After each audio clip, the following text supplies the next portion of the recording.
The Ohio Harness Horsemen's Association presents Ohio County Fair Racing.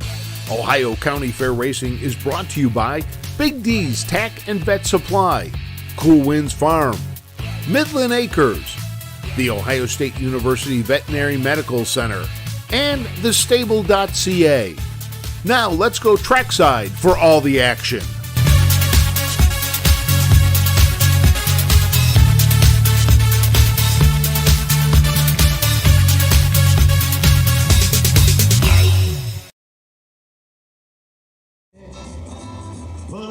Hello everyone and welcome to the Henry County Fairgrounds in Napoleon, Ohio, and we are ready to bring you an 11-race card with the Ohio Fair Racing Conference. I'm Austin Scott, and joining me tonight will be Tom Pye, the harness guy. But before we give you a preview of race number 1, let's learn a little bit more about the Henry Fair history.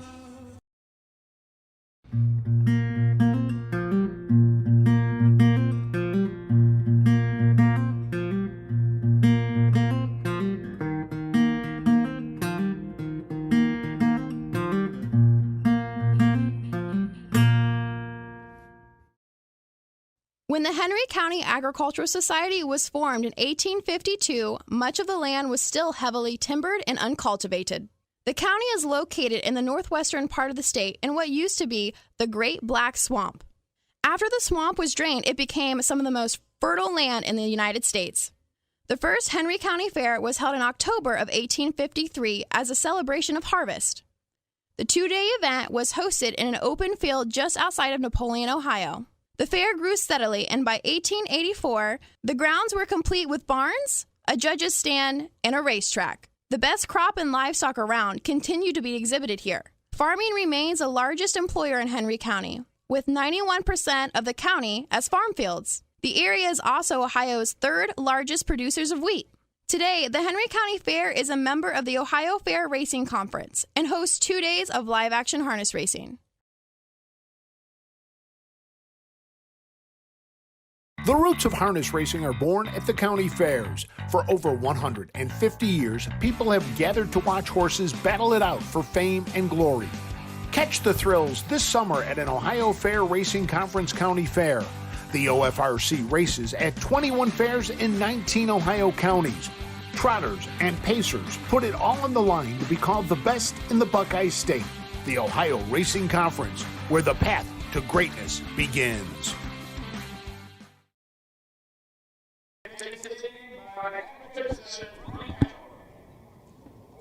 Hello everyone and welcome back to Napoleon for day number 2 of the harness racing meet here at the Henry County Fairgrounds. Again, you're just joining us. I'm Austin Scott, and beside me, Tom Pye, the harness guy. Welcome in, Tom.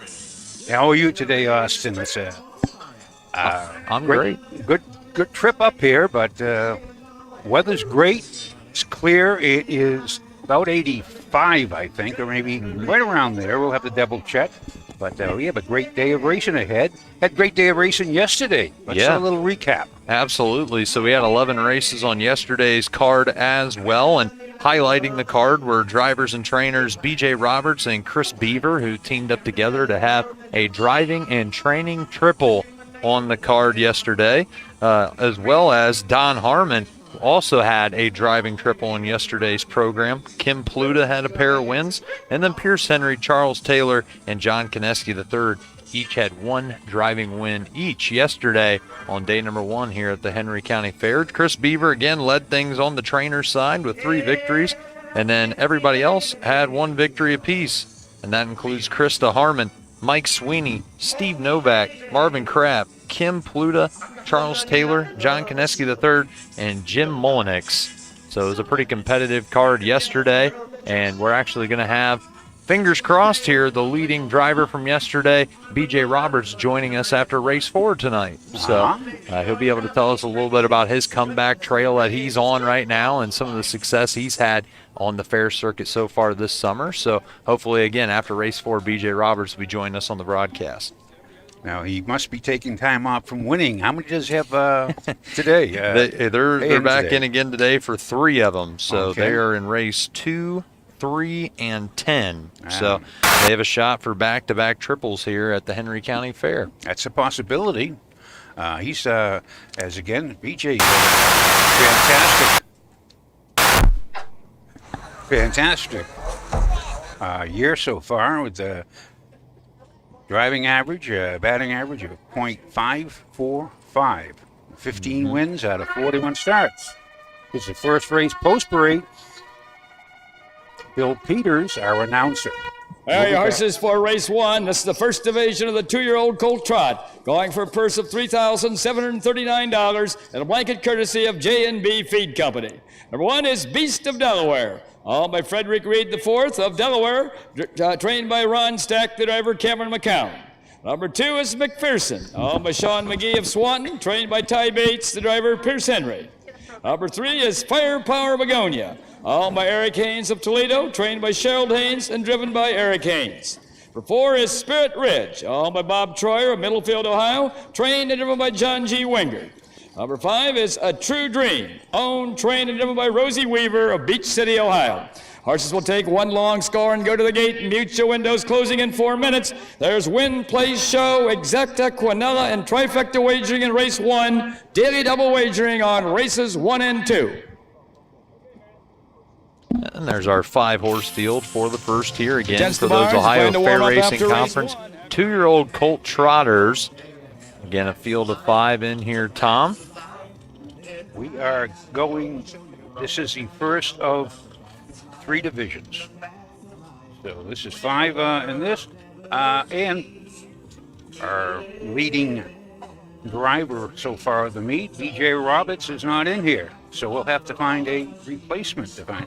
This is a 4-horse Spirit Ridge. Is John Wingart trained, Bob Troyer owned.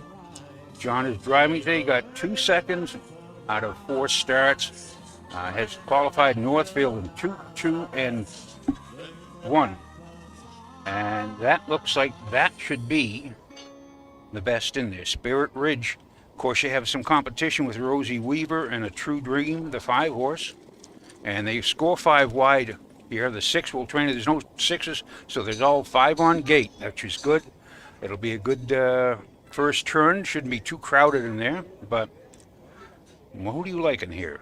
Yeah, that 4 Spirit Ridge, like you mentioned, a winner in a qualifier of 202 and 1, and has back-to-back second-place finishes with the Buckeye Stallion Series, and both of those coming at Northfield on July 5th and July 19th in that one. So, again, finishing up there with some pretty good company as well in the form of All Gas, No Brakes, New Westerville, and Rose Run Exalted. Pretty solid 2-year-old Colt Trotters in there. That Spirit Ridge finished behind there and pretty close by 1 1/4 and by 1 1/2 in those 2 second-place finishes. So Spirit Ridge looks pretty tough in here. The 5, A True Dream, trained and driven by Rosie Weaver, and right now Rosie is sitting tied 3rd in the trainer win standings on the fair circuit this summer. She has 15 so far, and that ties her with Jeff Nysonger right now for 3rd, and they're just 1 win off second-place Dan O'Mara at this point. So if Rosie can pick up a victory here, we'll move into a tie for 2nd place in those trainer First horse standings. another rail will be Beast of Delaware. Then comes McPherson, Firepower And Begonia, the one is Spirit Beast Ridge of Delaware, with A who True Dream won in his on the first outside. career start in his debut at Paulding here earlier this year in 2:13 and 1. Hasn't been able to visit the winner's circle in his 6 starts after that, but has been on the board for 5 of 6 of them. So pretty consistent. Coming in again with 4 straight finishes of 3rd or better is Beast of Delaware, and today Cam McCown picks up the drive for the rail horse. One thing that might be a little factor in here is Spirit Ridge has made 2 breaks the last 2 starts. And coming off his 2 minutes and a 5th and 2 minutes and 4/5 where he finished 2nd. So that's a factor there. He is currently... Here they come. That can't be right. 10 to 1. Beast of Delaware, 1 to 5. Here off and trotting the first horse away along the rail is Beast of Delaware. Dropping in there 2nd is McPherson. 3rd, it is Spirit Ridge. Moving up on the outside 4th now, that's A True Dream. And the last horse is Firepower Begonia. Heading down the backside over toward that quarter-mile mark, Cameron McCown has Beast of Delaware on top by 4.5 lengths. Trotting in there second is McPherson, driven by Pierce Henry. Third is Spirit Ridge, driven by John Wingard. Fourth is A True Dream, driven by Rosie Weaver. And the last horse, Firepower Begonia, driven by Eric Haynes. First quarter trotted in 31 1/5 seconds. As they race around that upper turn to come down past the stand for the first time, that's still Beast of Delaware now by about 6 lengths. Still trotting in there second is McPherson. Edging up on the outside third now comes Spirit Ridge. Moving up along fourth is A True Dream, and farther back fifth off stride is Firepower Begonia. As they race down toward the half-mile mark, that's Cameron McCown and Beast of Delaware bringing the horses down to the half. Still racing in there second, that is Spirit Ridge. On the outside third, A True Dream, and at the rail fourth, that's a McPherson. First half trotted in 101 2/5. As they round the turn now to head down the backside to race over to that 3/4 mile mark. That's Beast of Delaware now by about 7.5 lengths. Trotting second is Spirit Ridge. Racing third is A True Dream. And their fourth is McPherson. And fifth is Firepower Begonia. Horses are strung out a wee bit as they go to the 3/4 mile mark. That's still Beast of Delaware with the lead. 3/4 in 132 3/5. As they race around that upper turn to head for pay dirt. That is still Beast of Delaware with the lead. Second is Spirit Ridge, then comes A True Dream, McPherson, and Firepower Begonia. As they turn toward home, that's still Beast of Delaware, Spirit Ridge, and A True Dream. Wire to wire, it's gonna be Beast of Delaware, and here they all come. Up for place is Spirit Ridge, up for show is A True Dream.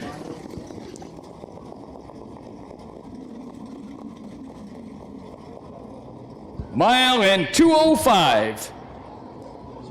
And a new lifetime mark for Beast of Delaware. Fred Reed IV gets to come down. Come on down to the winner's circle, Fred. Fred Reed. It's all you need. Fred Reed, Delaware, Ohio. Absolutely shattered that lifetime mark of 2:13 1 set at Paulding here in the first fair of the year. So comes in 8 seconds and a fifth faster today. And he was under wraps and on that 3/4 in 132 3.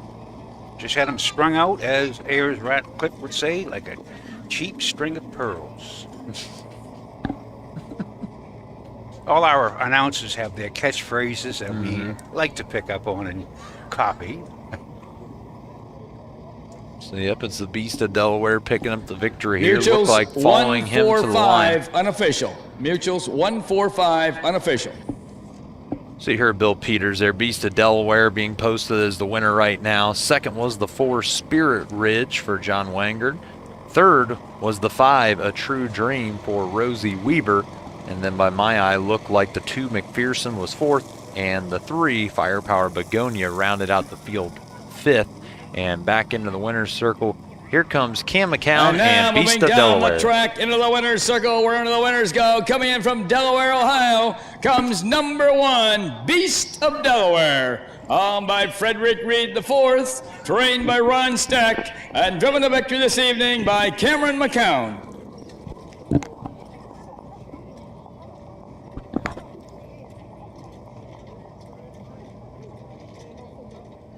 Beast of Delaware picks up his second win of his career. 2-year-old has 8 starts, 2 wins, 2 seconds, 3 thirds. New lifetime mark of 2 minutes and 5 seconds.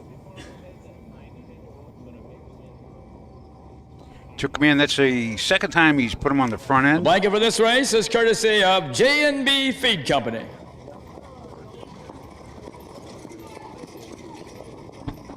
Let's really hear it here for Cameron McCown and Beast of Delaware and the J&B Feed Company, the donors of the blanket.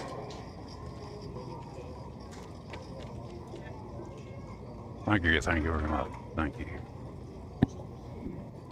McCown, what win would that Mutuals be? 145 official. 145 official. Here are the official placings for race 1 from the top. Number 1, Beast of Delaware was the winner. Number 2, McPherson was 4th. Number 3, Firepower Begonia was 5th.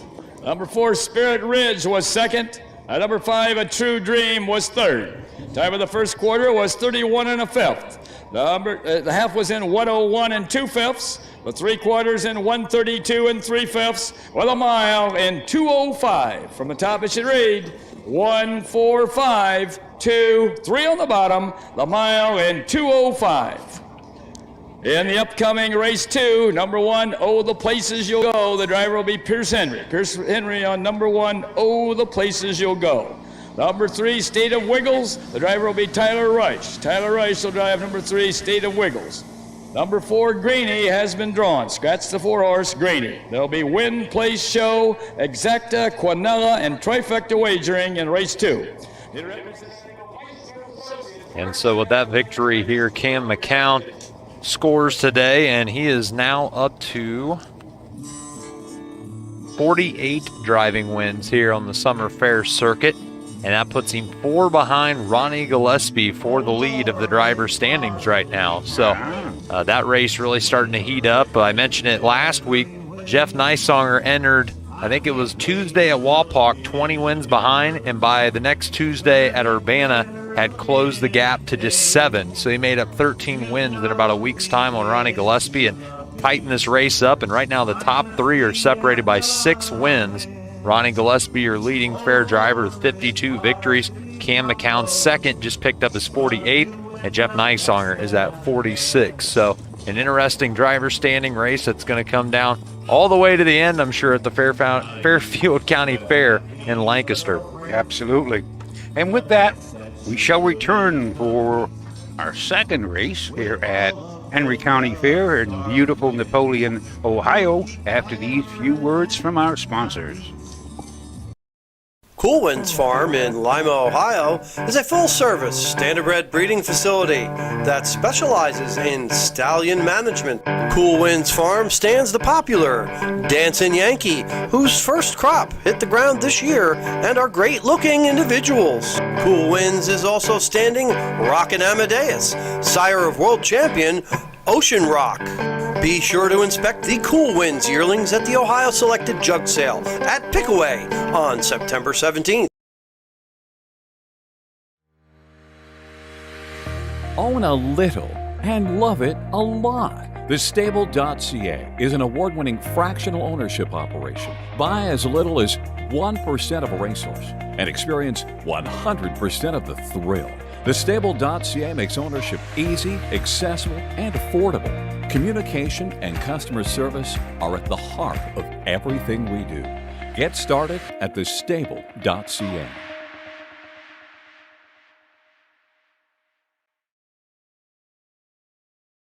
Bow River Jewelry has been the premier designers of sulky jewelry for more than 30 years. We incorporate today's fashion designs to create a unique piece of jewelry only found at Bow River. Visit bowriverjewelry.com today. And we're back here at the Henry County Fair in Napoleon. It's day 2 of the harness racing meet here. Joining you, it's Austin Scott and Tom Pye, along with Don Holden and the Trot and Pace marketing team, helping us bring you this broadcast on the OHHA YouTube page today. Thank you guys for tuning in and watching. We just wrapped up race 1, where Cam McCown and Ron Steck teamed up to take the first division of the 2-year-old Colt Trot with Beast of Delaware.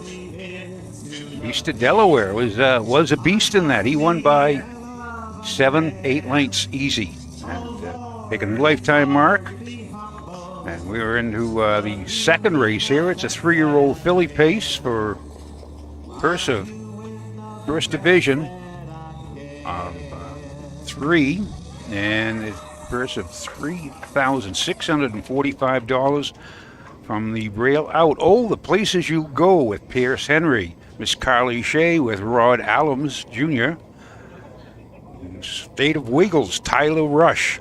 The 4 has been scratched. Number 5, Margin of Error with B.J. Roberts and Chris Beaver. And the 6, Fever's Last Cruise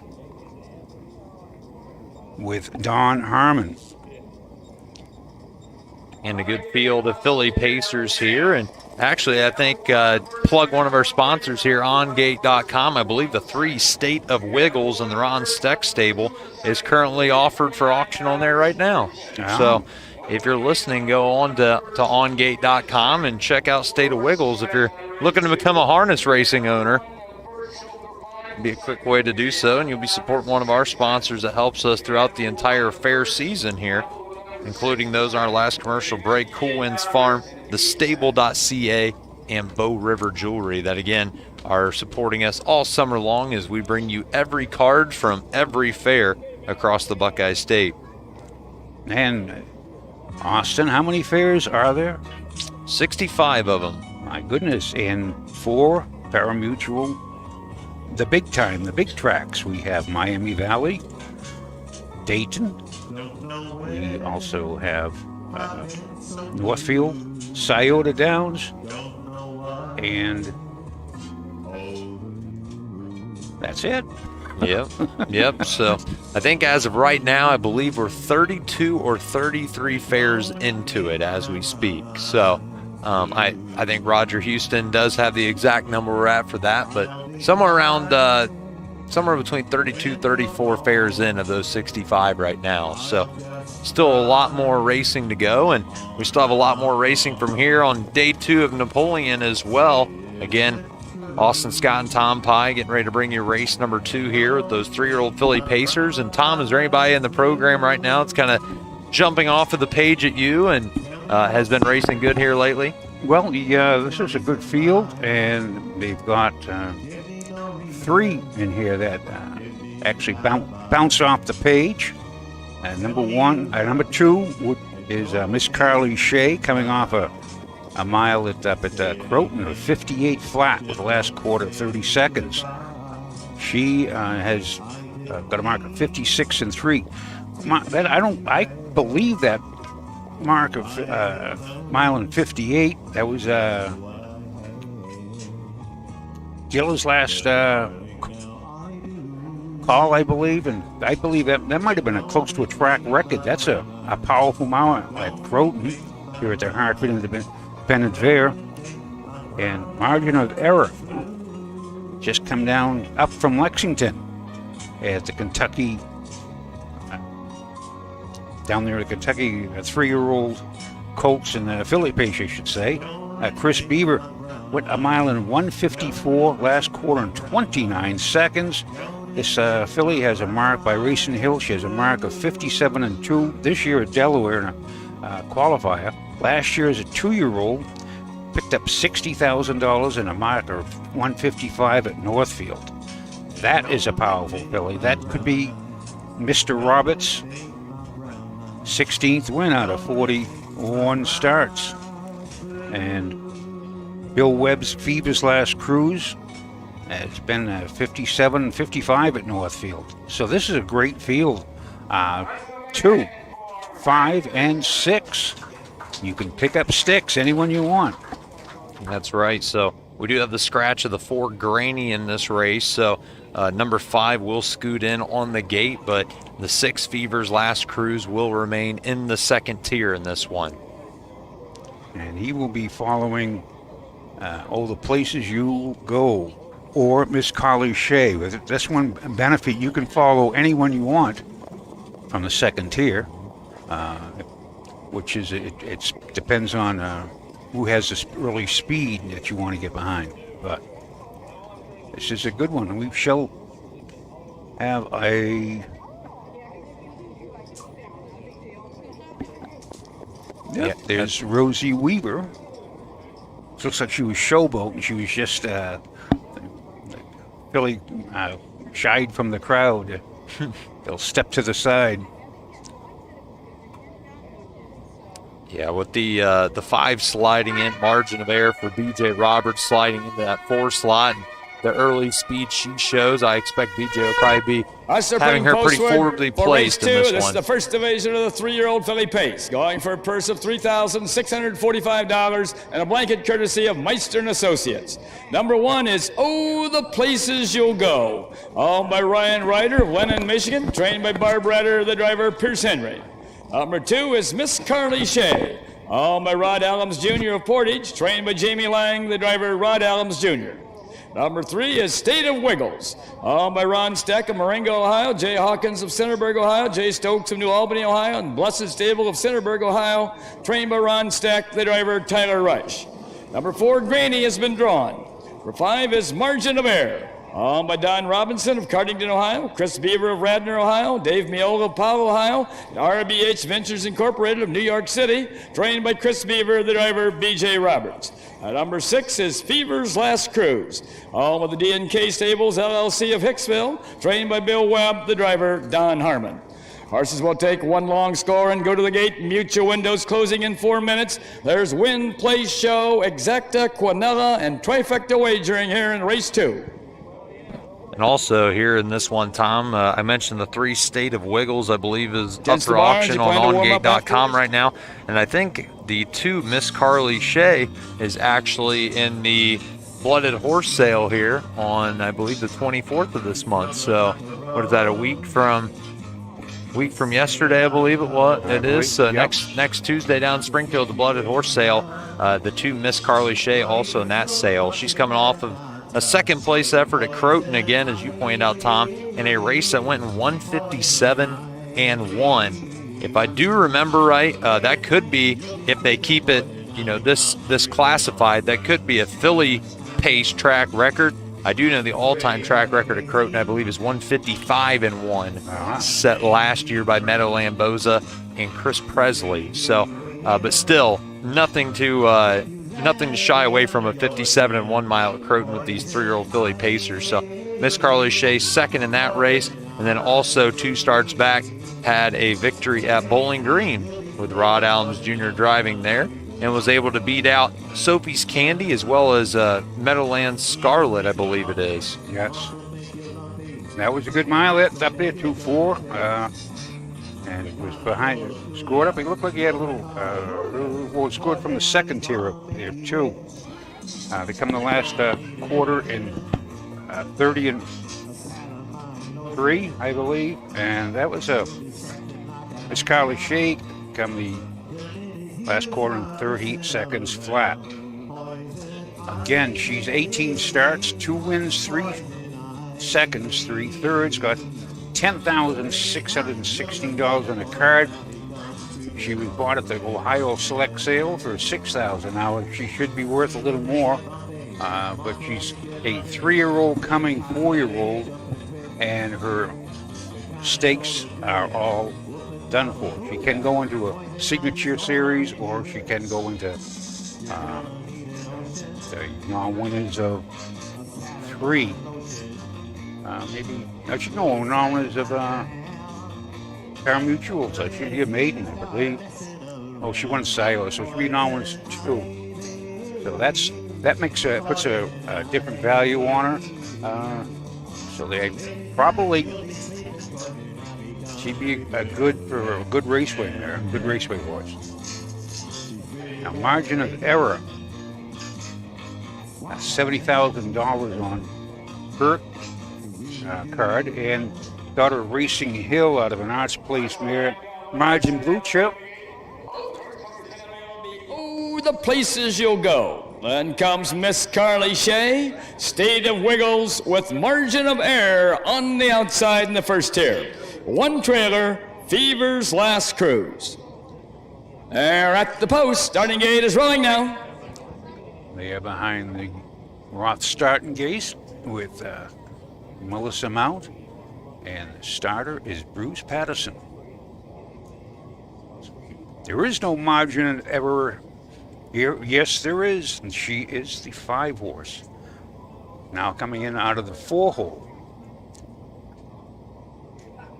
Certainly go to Ohio Racing, harnessracingohio.com. Get a program and follow along with us.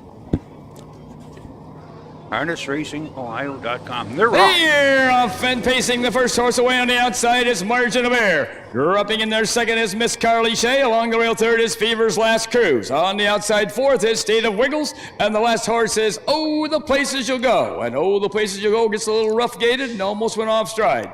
As they head down the backside of the race over toward that quarter-mile mark, B.J. Roberts has margin of error on top by 2.5 lengths. Pacing in their second is Miss Carly Shea, driven by Rod Adams. Racing third, that's Fever's Last Cruise, driven by Don Harmon. Fourth is State of Wiggles, driven by Tyler Rice. The last horse, Oh, the Places You'll Go, driven by Pierce Henry. First quarter pace in 31 2/5 seconds. As they race around that upper turn to come down past the stand for the first time. That's margin of error by 2.5 lengths. Still racing in their second is Miss Carly Shea. Racing third is Fever's Last Cruise. State of Wiggles is fourth, and trailing is Oh, the Places You'll Go. Coming down to the half-mile mark, that's B.J. Robertson, margin of error, bringing the horses down to the half. In the golden chair second, that's Miss Carly Shea, with Fever's Last Cruise right there third, and State of Wiggles fourth. First half paced in 101 4/5 as they round the turn now to head down the backside to race over to that 3/4 mile mark. The one to catch is margin of error. The closest horse second is Miss Carly Shea. Fever's Last Cruise is third. Up on the outside fourth now comes State of Wiggles. The pace picks up just a wee bit going toward that 3/4 mile mark. That's still margin of error with the lead. Miss Carly Shea still second. State of Wiggles third on the outside with Fever's Last Cruise in there fourth. 3/4 in 131 4/5 as they race around that upper turn to head for pay dirt.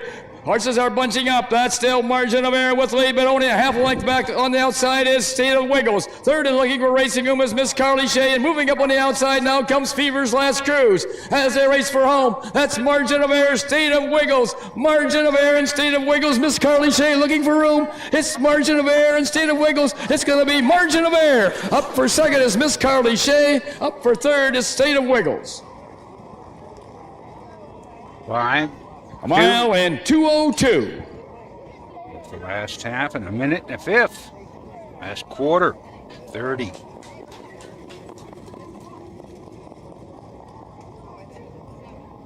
Thirty and 1/5 there. 1/5. Looks 5-2-3. Looks to me. Yep. Margin of error. There was no. Oh, Mr. Roberts. You can tell Ensign Pulver.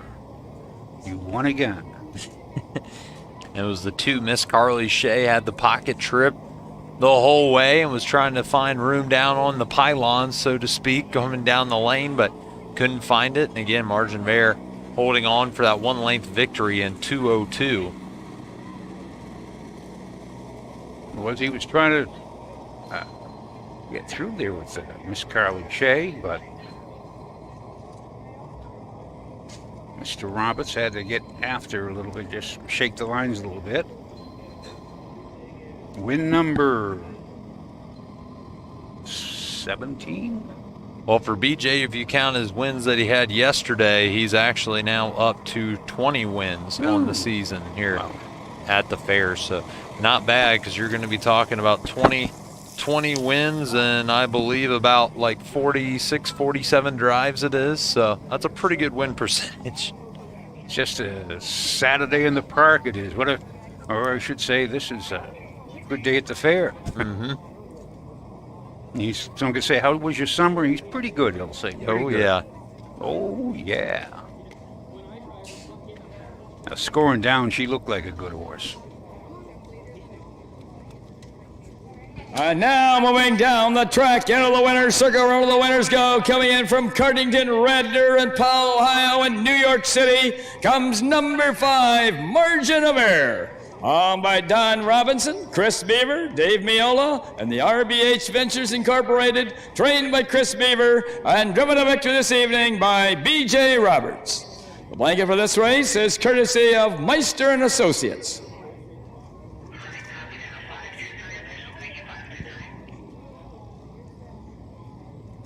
So that's what it's not a blanket they're giving out there, that's a fly sheet, which is very apropos in this weather and this season. There's an awful lot of pesky flies. Let's have a big hand here for B.J. Roberts and Margin of Error and the Meister and Associates, the donors of the blanket.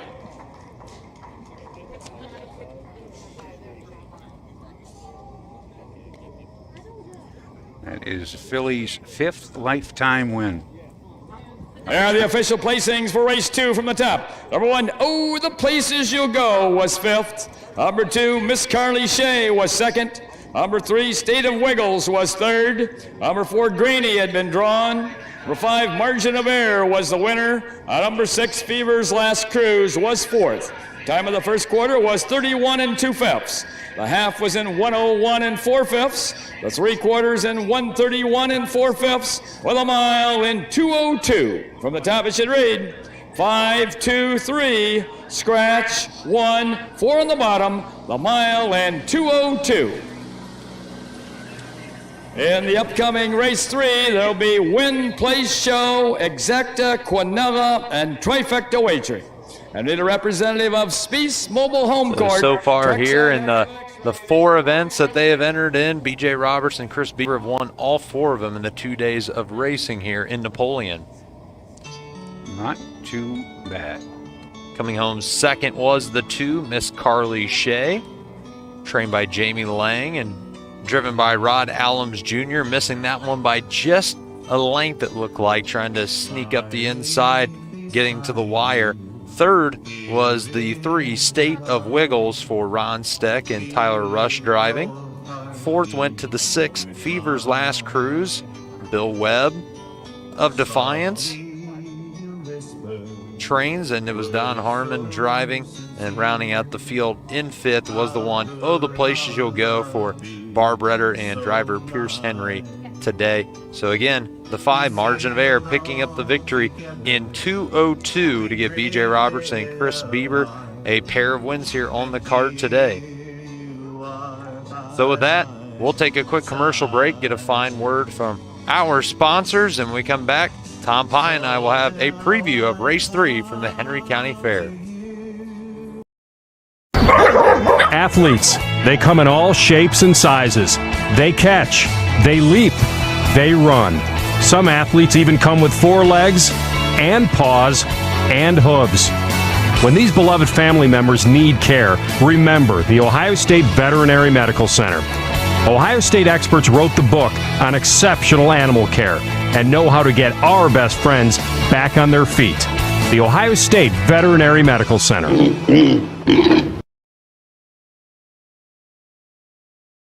For over 50 years, Midland Acres has provided top-quality Ohio-bred colts and fillies. As a third-generation farm with 500 acres of pasture for breeding to boarding and on-site veterinarian care, we understand the importance of delivering well-cared-for and well-mannered yearlings. Visit us September 17th at the Pickaway County Fairgrounds and get in the winner's circle with the yearlings by Fear the Dragon, Yankee Cruiser, Pet Rock, and Long Tom. Midland Acres, doing our best to bring you the best. We're back here at Henry County in Napoleon, Ohio. Tom Pye, the harness guy, and Austin Scott has been poring over this 3rd race, the 2-year-old filly trot. This is the first division of 2. This one goes for $5,358. We have 5 in it to win it. And Mr. Scott, your thoughts, please. Yeah, one thing I do want to point out, just like you did there for our last race went off, if you fans are watching and following along live from home, you can have a free program to do so you can see a little bit of what Tom Pye and I see when we give the preview of the races and follow along a little closer. Go to our new website, harnessracingohio.com, and when you log on there, at the top of the screen, you'll see a link in red letters that says View Races Live.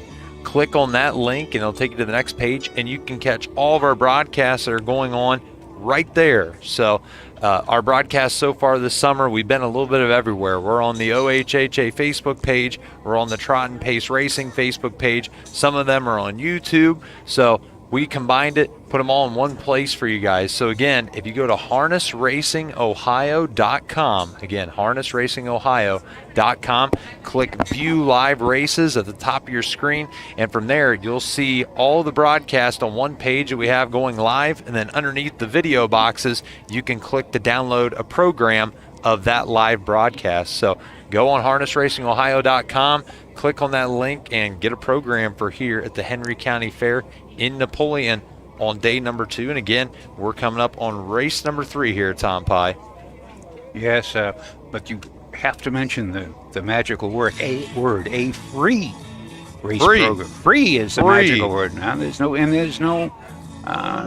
strings attached or anything. Exactly. Just thanks to our friends at the United States Trotting Association that help us bring you those, again, free race programs. But yeah, again here, race number 3, Tom. 2-year-old filly trotters with the Ohio Fair Racing Conference, the first of 2 divisions, going for a purse of $5,358 in this one, field of 5, Tom. And anybody jumping off the page at you on this one? Well, you have to go for the most successful, and that would be Derek Flowers and his Shonda by Team 6. She has 7 starts, 2 wins, 1 second, 1 third. Oak Harbor, she went in 2.7 on a good track. Now that's a good mile in Oak Harbor, as we've mentioned, but this is a good field, and they all show 2.8 marks, but they've been Jesse Lee, Bill Webb's 2-1-3 coming off the Painesville and Northfield, running 2-1-3. That mile went 1:58.1. That is 2-year-old trotting fillies, which to me is like unbelievable, because I remember the world record on a half-mile track for a 2-year-old trotting filly was 2:4, and of course that was about 50 years ago. But that's it certainly makes a difference nowadays. This is going to be a tough race to handicap, because they all have abilities. Only G's Independence, the 3-horse, has more breaks on her card than the last time I sat on a bag of potato chips. That's never good. Never. That 4 Shonda for Derek Flowers. He trains and drives, and this trotting filly is owned by his dad, actually, Moses Flowers Jr. So they hadn't had trotters in quite a while, and he told Derek this year, hey, I want to get back into them. And Derek found Shonda in the blooded horse sale last November, picked her up for $3,700 there. And again, as you mentioned, she's a Team 6 filly, and so far has had a pretty successful season for the Flowers. 7 appearances, 2 wins, coming back-to-back at Oak Harbor, and then also out in Henry, Illinois, I believe it was, a victory there. And set that lifetime mark of 2:07.2 at Oak Harbor, coming off of a second-place effort at Attica to We Go, That's Right, a really successful trotting filly that's won numerous times on the fair circuit so far this season. So that second place, again, nothing to be ashamed of by any means. Going a little further down the page, the 5 is Icelandic Star for trainer Steve Novak. Kim Pluta drives on this one. Gerald Migel owns.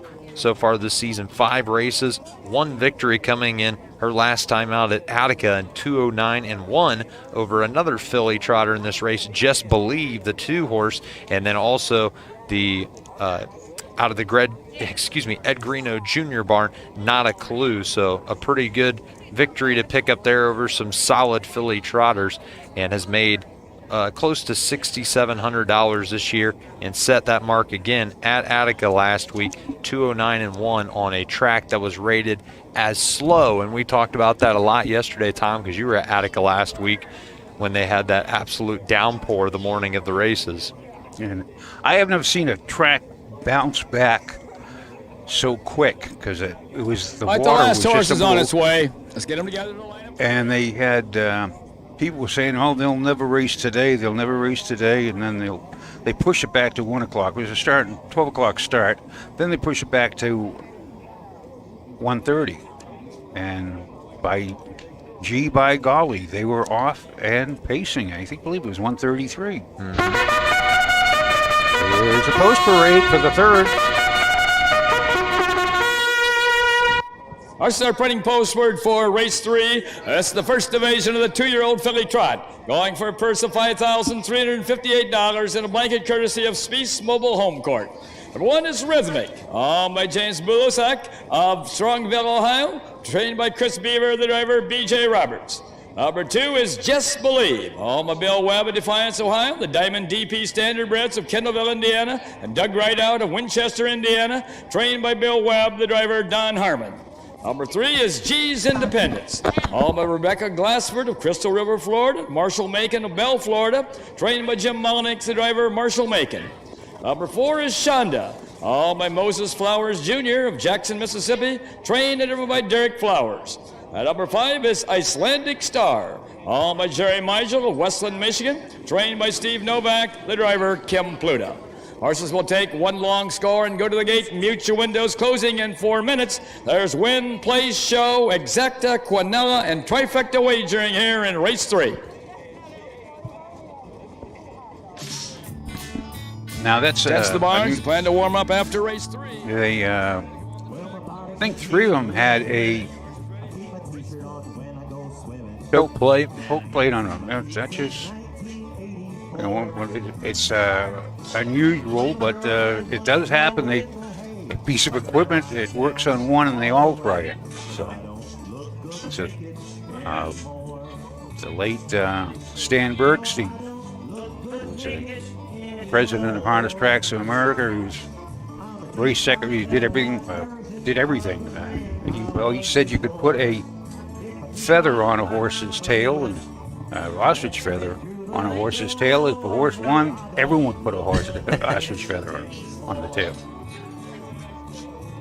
But on this Icelandic Star, it was just 5 starts and a win, 3 seconds, and a third. Very consistent. Has gone in 2-2 at Tiffin with, Cam McCown on that, but Kim Pluter does all right. He's with her. Last 3 starts are on Lazex. Yeah, it's a good catch there, Tom. And then also that start at Tiffin, again, third to some pretty good company.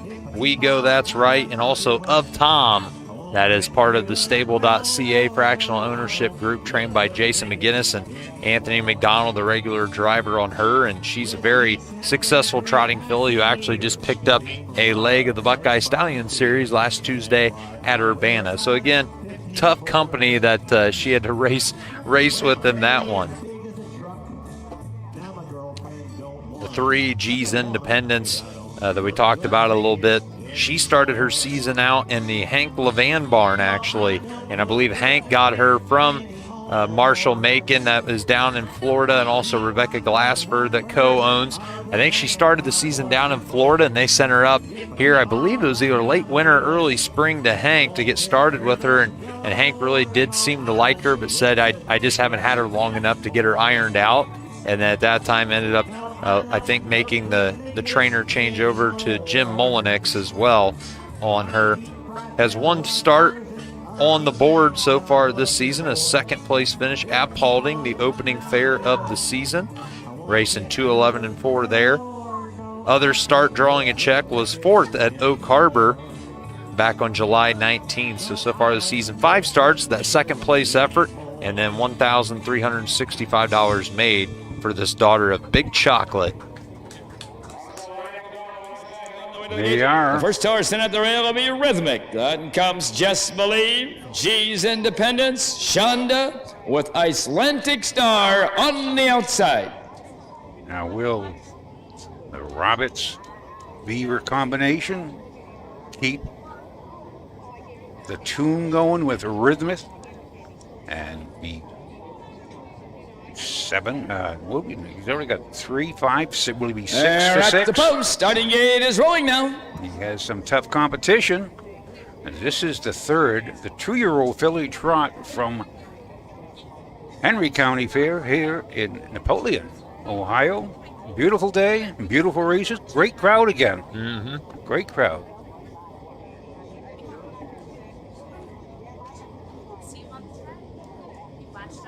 Here they come.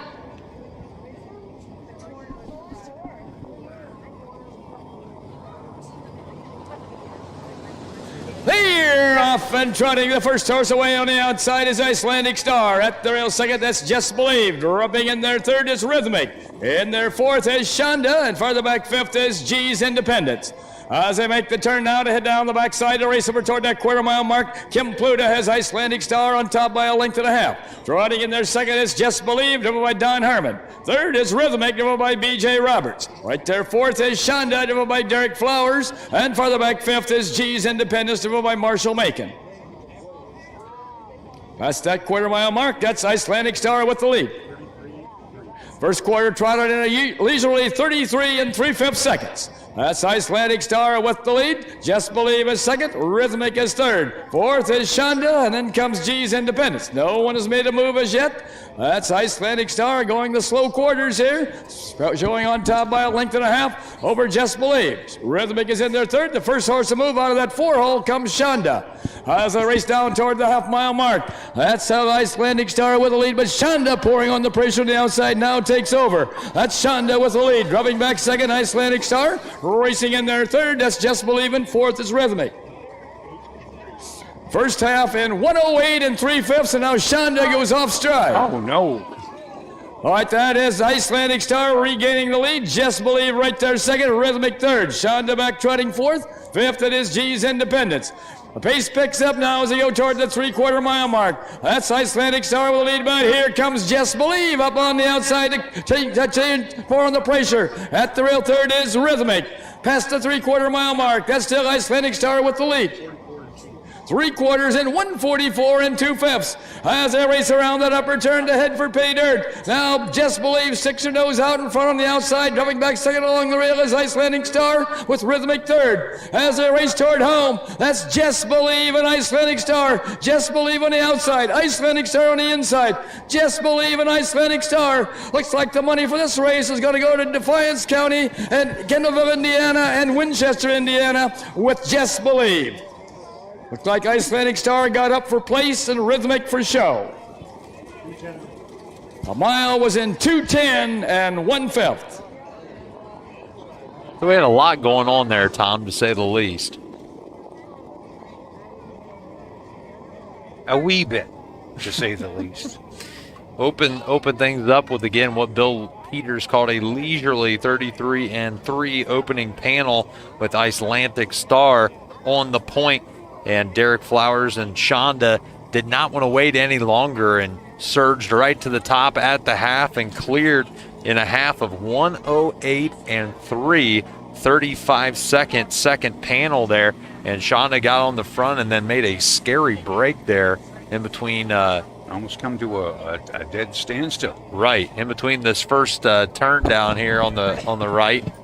And dropped back, and it was Icelandic Star heading back to the lead there as they made their way to 3/4, got there in 144 2. So again, a 35-4 third panel there. I think we better wait for the official time in there, because I'm kind of. What did you catch for the final time? 2:10 1. No, I think it was I'm gonna have to wait for the official time, because that's I don't think they could go 1/4 and 25 in a piece, 25 and 1, especially a 2-year-old. Oh, that's a good point. Yeah, 3/4. I'll bet 3/4 maybe was wrong there. Now coming from Defiance, Ohio, Kendallville, Indiana, and Winchester, Indiana, comes number 2, Just Believe, owned by Bill Webb, the Diamond DP Standardbreds, and Doug Rideout, trained by Bill Webb, and driven to victory this evening by Don Herman. Blanket for this race is courtesy of Spies Mobile Home Court.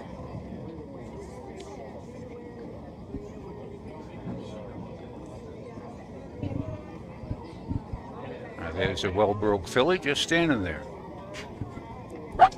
Let's have a big hand here for Don Herman and Just Believe, and the Spies Mobile Home Court, the donors of the blanket.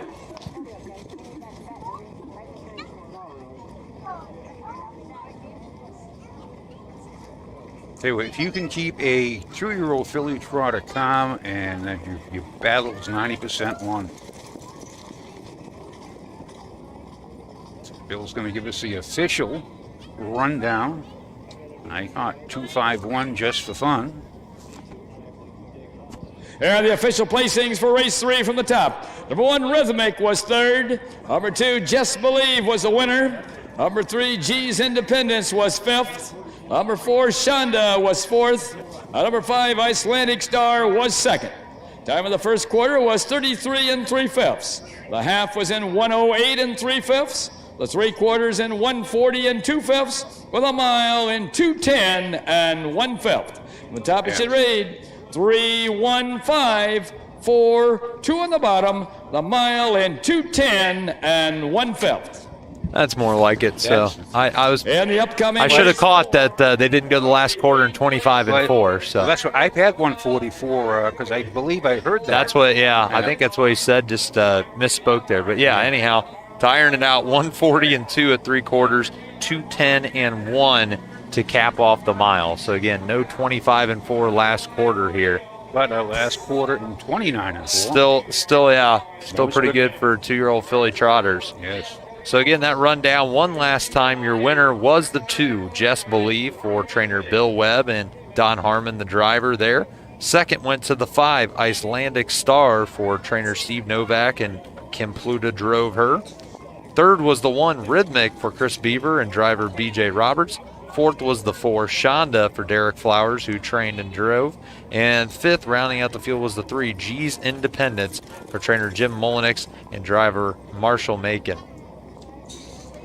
So again, winning time of the mile for Just Believe, 210 1, as Don Harmon and Bill Webb pick up their first winners on the card. We'll step aside really quick, take a quick commercial break.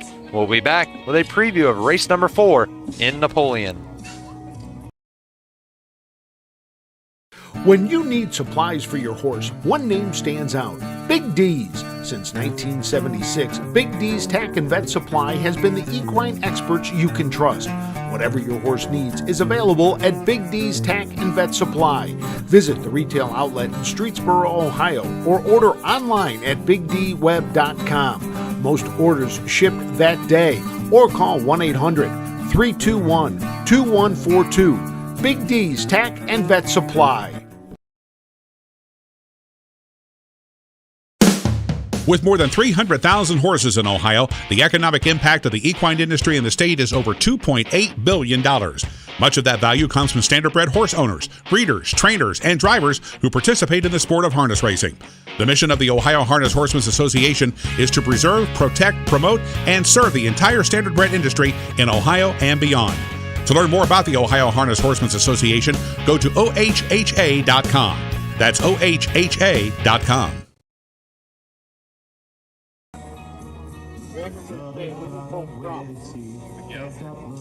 Back in Napoleon, it's Austin Scott and Tom Pye, the harness guy, with you. Again, the Trot and Pace marketing crew joining us here tonight to bring you the broadcast, as they are all summer long here in Ohio. And last night, we were not able to get races 1 through 4 on the live broadcast for you guys. The internet connection here at the Henry County Fair was broken down for those first 4 races, but fortunately their tech team did come in and rescue the broadcast, and we were able to go live for races 5 through 11 last night at Napoleon.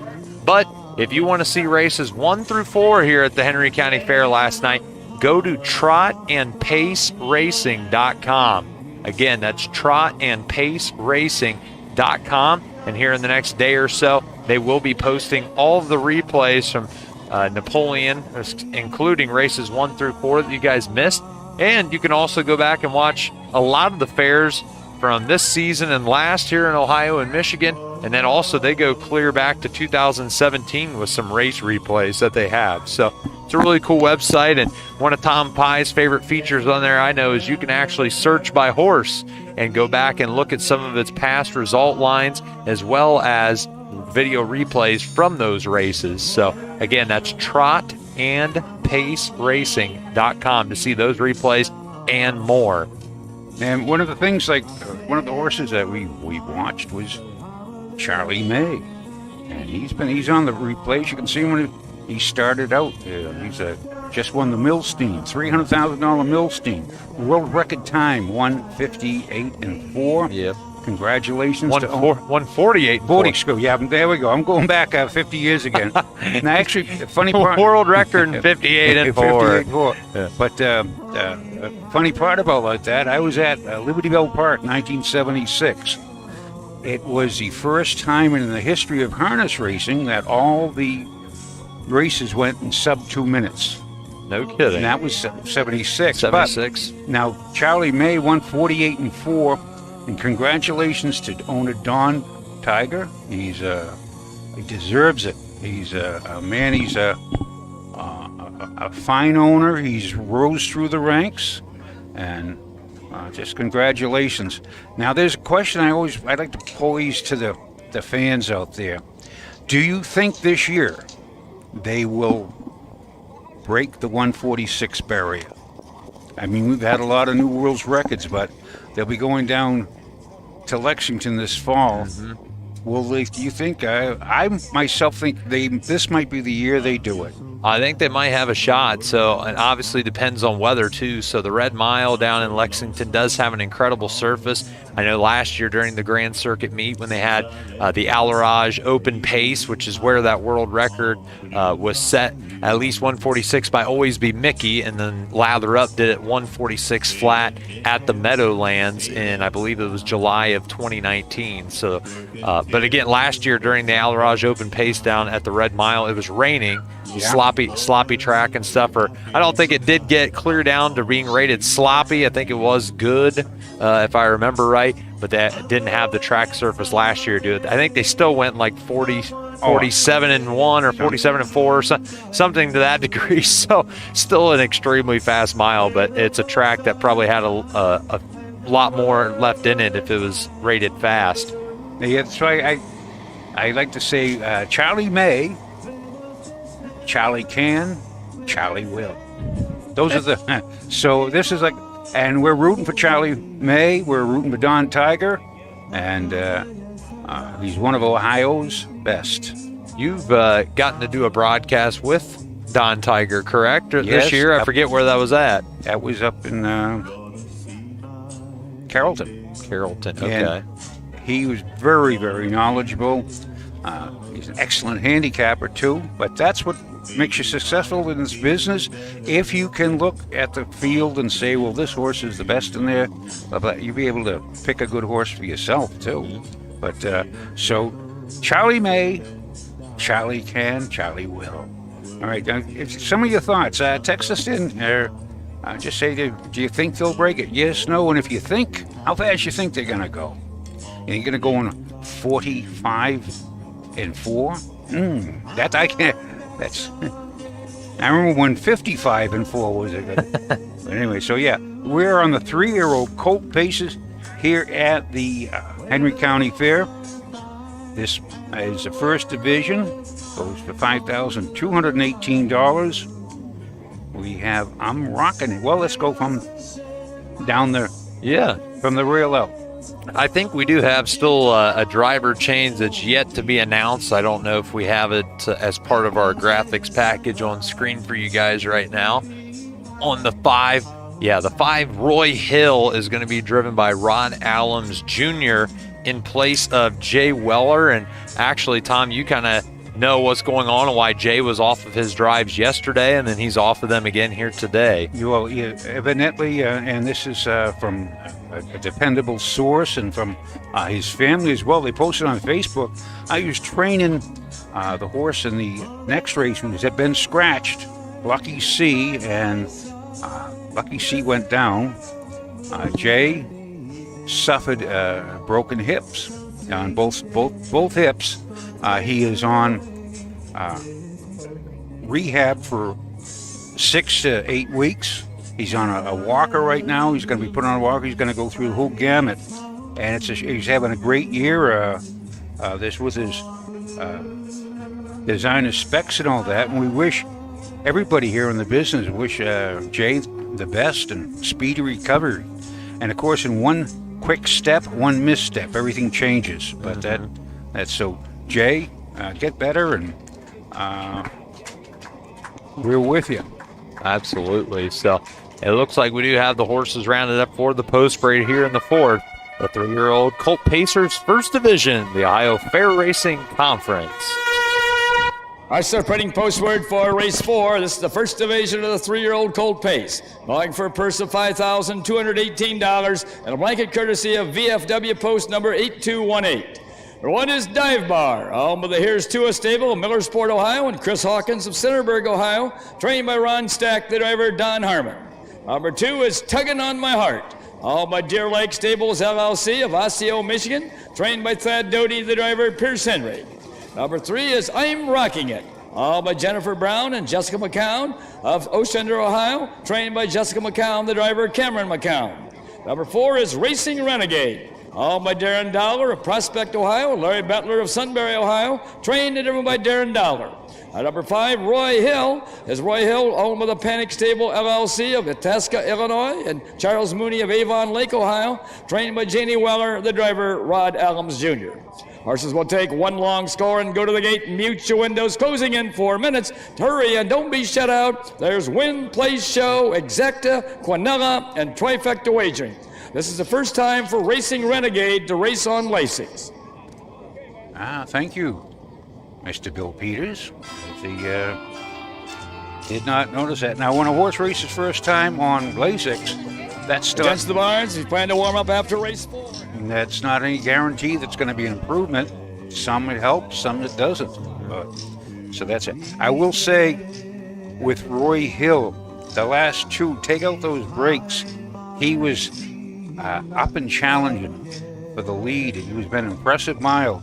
That one at Mansfield made a break, and then he was parked the last half. They come the last half in 59-4, and he just faded at the end. He had a license to fade because he was out and going, and he roughed it.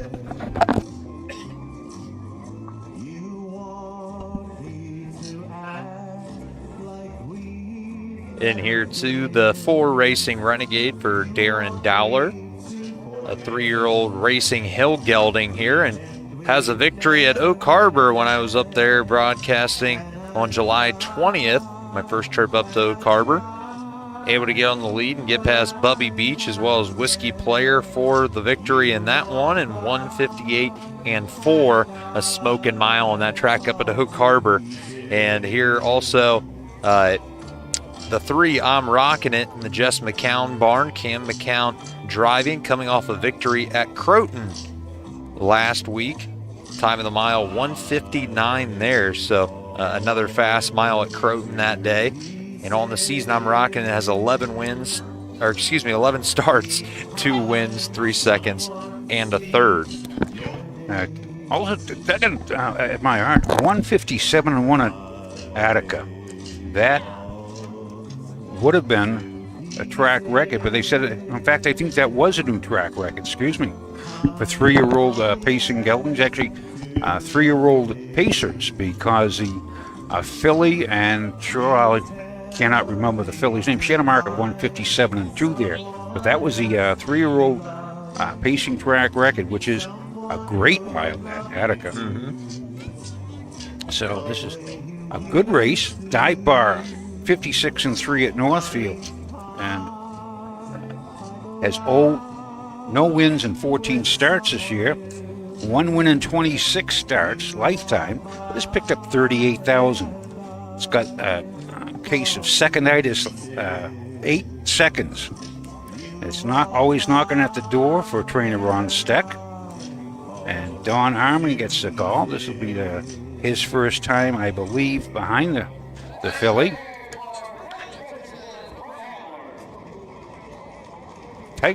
Tough field this is.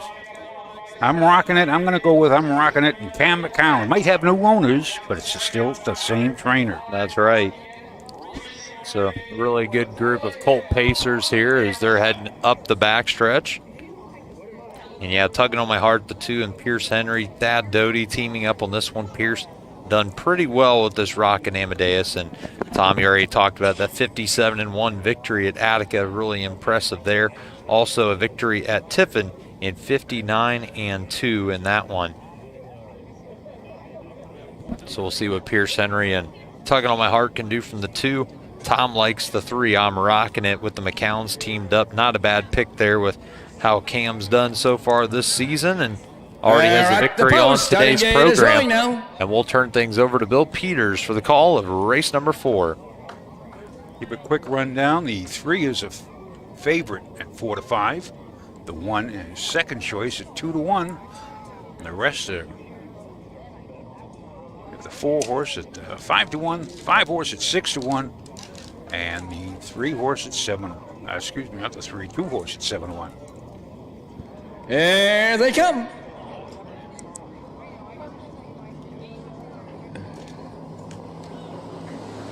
There, off and pacing the first horse away in the middle of the track as I'm Rocking, but now taking over along the rail is Dive Bar. It's Dive Bar with the lead. Dropping in there second is I'm Rocking It. In there third, that is Tugging on My Heart. Racing in there fourth as they head down the backside. That is Racing Renegade, and the last horse is Roy Hill. Roy Hill now goes off stride momentarily. Heading toward that quarter-mile mark. Now Cameron McCown's out and on the move with I'm Rocking It. He takes over. Dropping back second is Dive Bar, driven by Don Herman. Racing in there third is Tugging on My Heart, driven by Pierce Henry. Fourth is Racing Renegade, driven by Darren Dollar. The last horse, Roy Hill, driven by Rod Adams. First quarter was paced in 30 seconds. As they race around that upper turn to come down past the stands for the first time. That's I'm Rocking It with the lead. Flying up on the outside second, now comes Tugging on My Heart. At the rail third is Dive Bar. Also on the move fourth is Racing Renegade. Front 4 well bunched as they come to the half-mile mark. Along the rail with the lead, that's I'm Rocking It. Pouring on the pressure on the outside second is Tugging on My Heart. Right there third is Dive Bar, and on the outside fourth is Racing Renegade. First half in 1 minute and 2/5 seconds. As they round the turn now to head down the backside to race over toward that 3/4 mile mark. Along the rail with the lead is I'm Rocking It. On the outside second, Tugging on My Heart. At the rail third, Dive Bar. On the outside fourth is Racing Renegade. Farther back fifth is Roy Hill. Going toward that 3/4 mile mark. That's still I'm Rocking It along the rail with the lead. On the outside second, Tugging on My Heart. Third moving up now is Racing Renegade. Fourth along the rail, Dive Bar. 3/4 in 1:30 as they race around that upper turn to head for pay dirt. That's still I'm Rocking It with the lead with Tugging on My Heart going to work, going on the outside. That's still I'm Rocking It and Tugging on My Heart. Dive Bar is third with Racing Renegade fourth as they race through the lane. That's I'm Rocking It and Tugging on My Heart. I'm Rocking It and Tugging on My Heart. It's gonna be I'm Rocking It, and here the outcome. Tugging on My Heart up for place, Dive Bar for show. A mile in 1:58 3/5. Wow, Tom, how about that? Last quarter, 28-3, the last half. That's a new track record for 3-year-old Colt Pacers. The old track record was 1:59 2/5 by Up Front and Gone back in 2018. That's that track record was Up Front and Gone. Nice. 1:58 folks. How's that? That's a great mile last half and 58-1. Good battle right around from head to head, just half past a half. They were 2 in, 2 out going to the half. I'm Rocking It and Tugging on My Heart, pretty much matching strides there. Close to about the last 3/8 of the race, I believe it was, but it was I'm Rocking It and Cam McCown able to shoot down the lane again, get home in 28-3. To pick up seasonal win number 3, as well as that's lifetime win number 3 here in 21 tries for the 3-year-old Pet Rock Gelding. Which is earnings over $23,000. Do the math. I'll have to get my calculator out. Yep, about 20, yeah, right at about $22,000 lifetime now after this victory. That's it. I'm Rocking It. Pet Rock out of Sun Beach somewhere, Mayor. I've had it. I've had it Hanover. I've had it Hanover. Add that on top. Oh, goodness. But again, yeah, it looked like they're the 3 I'm Rocking It. Your winner. Second, I believe, was the 2 Tugging on My Heart and Pierce Henry. Third was the 1 Dive Bar and Don Harmon. And fourth was the 4 Racing Renegade, unofficial at this time. Again, Bill Peters always gives us the official rundown after the Winner's Circle festivities, but right now we do have 3, 2, 1, and 4 unofficial. And right now coming back to the Winner's Circle is I'm Rocking It and Cam McCown, who makes it a double. Moving down the track into the winner's circle, where the winners go. Coming in from Ostrander, Ohio, comes number 3, I'm Rocking It. Owned by Jennifer Brown and Jessica McCown. Trained by Jessica McCown and driven to victory this evening by Cameron McCown. Send in the McCown. Where are the McCowns? Don't blanket bother, for this they're race here. is courtesy of VFW Post 8218.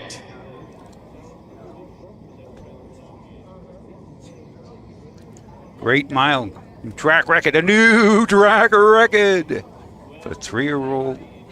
Let's really hear it here for Cameron McCown, and I'm rocking it. And to VFW Post 8218, the donors of the blanket.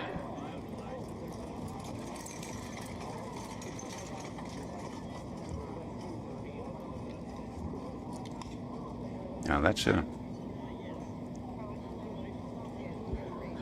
Jessica Barnes, Don Harmon, the presiding judge. And so again, it's Cam McCown picking up that victory and makes it a double here today. And now that brings his total up to 49 wins on the fair season. Number 2, Tugging on My Heart was second. Number 3, I'm Rocking It was the winner. Number 4, Racing Renegade was fourth. Number 5, Roy Hill was fifth. Time of the first quarter was 30 seconds. The half was in 1 minute and 2/5. The 3/4 in 1:30, or the mile in 1:58 and 3/5. From the top, it should read 3, 2, 1, 4, 5 on the bottom. The mile in 1:58 and 3/5. A new track record for 3-year-old Colt Pacers. In the upcoming So race again, 5, I'm rocking there'll it be in a track record 1:58 and 3 for 3-year-old Colt Pacers. Second was the 2 Tugging on My Heart for Pierce Henry.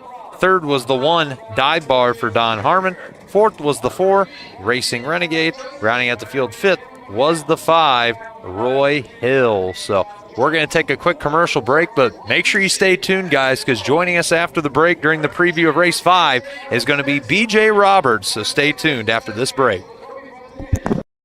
Cool Winds Farm in Lima, Ohio wants to thank all the breeders that supported our first season standing the trotter, Muscle Diamond. Cool Winds also welcomed the proven sire, Mr. Apples, to our stallion barn. Randy and Kim Haynes also stand the only full brother to some beach somewhere, Bring on the Beach, sire of Heart of Chewbacca. Visit the Cool Winds consignment at the Ohio Selected Jug Sale at Pickaway Ag Center on Friday, September 17th. Be sure to catch the new podcast, The Top of the Stretch, presented by the Ohio Harness Horsemen's Association. The podcast keeps fans of racing in the Buckeye State up to date on various topics concerning the sport of harness racing. The news and views of top officials, owners, trainers, drivers, and breeders in Ohio. That's the all-new podcast, Top of the Stretch, on the Facebook page of the Ohio Harness Horsemen's Association. Be there! Hello, everybody, and welcome back to the Henry County Fair in Napoleon. And me and Tom Pye, I'm Austin Scott, Tom Pye, the harness guy, with me. We have a special guest with us here. It's B.J. Roberts, a driver and a second trainer in the Chris Beaver stable. And B.J.'s been having a pretty good summer, but he's especially had a great 2 days here at Napoleon. Picked up a triple yesterday with all 3 Chris Beaver trainees, and you've already picked up a win here today and had to settle for third in your last outing. But how have you liked things in Napoleon here these 2 days? I'm loving it so far. We were fortunate enough to get a few stalls for the horses that we have. It's beautiful. It's really nice location, great little fair, and great fans. I love the turnout. It's been, came up here just before that last race went off, and the energy over here is electric. I mean, I love it. It's really good. They stuck around for all 11 yesterday, so a lot of times you come to these fairs, you'll see that crowd kind of fade in and out a little bit. Yesterday, solid crowd from start to finish, and if anything, they gained people as the card went on, and we think a lot of that could be because of our entertainer here in the infield. So it sure doesn't hurt. It's a pretty good time. But again, B.J. Roberts joining us, the 28-year-old, and we told his story a little bit yesterday on the broadcast. So last February, you get kicked out of, was it a jog cart or a race bike? No, it was actually BJ? In the stall. It was in a stall. Okay. Philly went crazy in the stall, and just a total fluke thing, and ended up double barreling me right in the stomach. So then she ends up kicking so much that throws both her back shoes off and all that. So it was a mess. Oh my goodness. So you get kicked by her, and you sent me a video on Facebook yesterday, kind of your story that the healthcare workers that took care of you made for you. But again, you actually, even after getting double-barreled, you said you got up and were able to kind of chase the filly down even.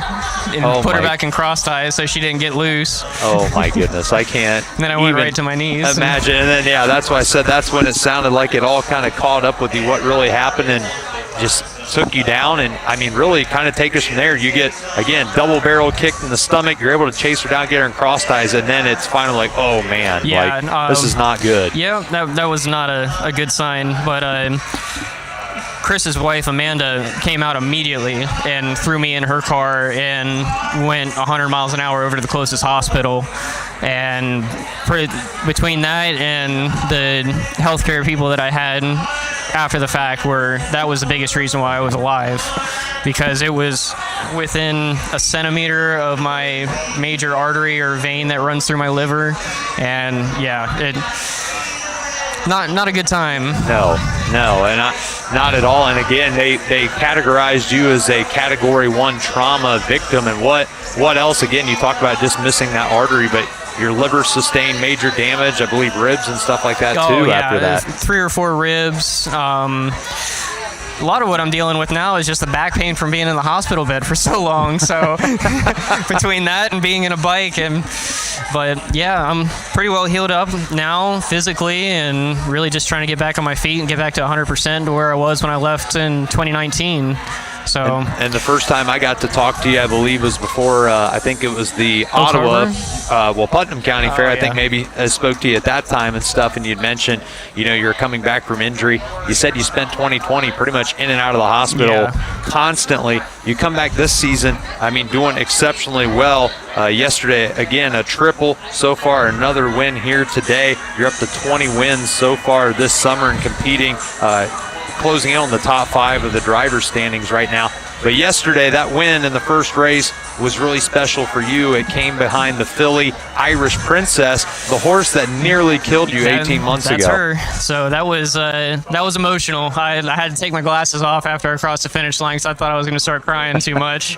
Definitely it's come full circle, and to have her as good as she was that day for me it really meant something. So and I was able to kind of chuckle to myself and fist pump yesterday as you crossed the wire, because I saw you celebrating, kind of let out a big woo, and I'm like, I know how big this win is for BJ, and I couldn't wait to kind of tell your story and shared it a little bit yesterday. So again, in a matter of 18 months, you go from Irish Princess nearly taking your life to now she's taking you into the winner's circle. So a really cool margin. Really, exactly. A pretty cool story, and again, a story I said that probably wasn't getting the attention that it deserved, or maybe a lot of people just don't know about it. Just something that's kind of flying under the radar, Yeah, to an extent. I mean, it's not like I'm going around and showing people my scars and telling them it's like, hey, do you know what happened? Right. But at the same time, it was a lot of it. I feel like it's because it happened right like a week before lockdown last year, so it actually got lost in the shuffle a little bit, so to speak. I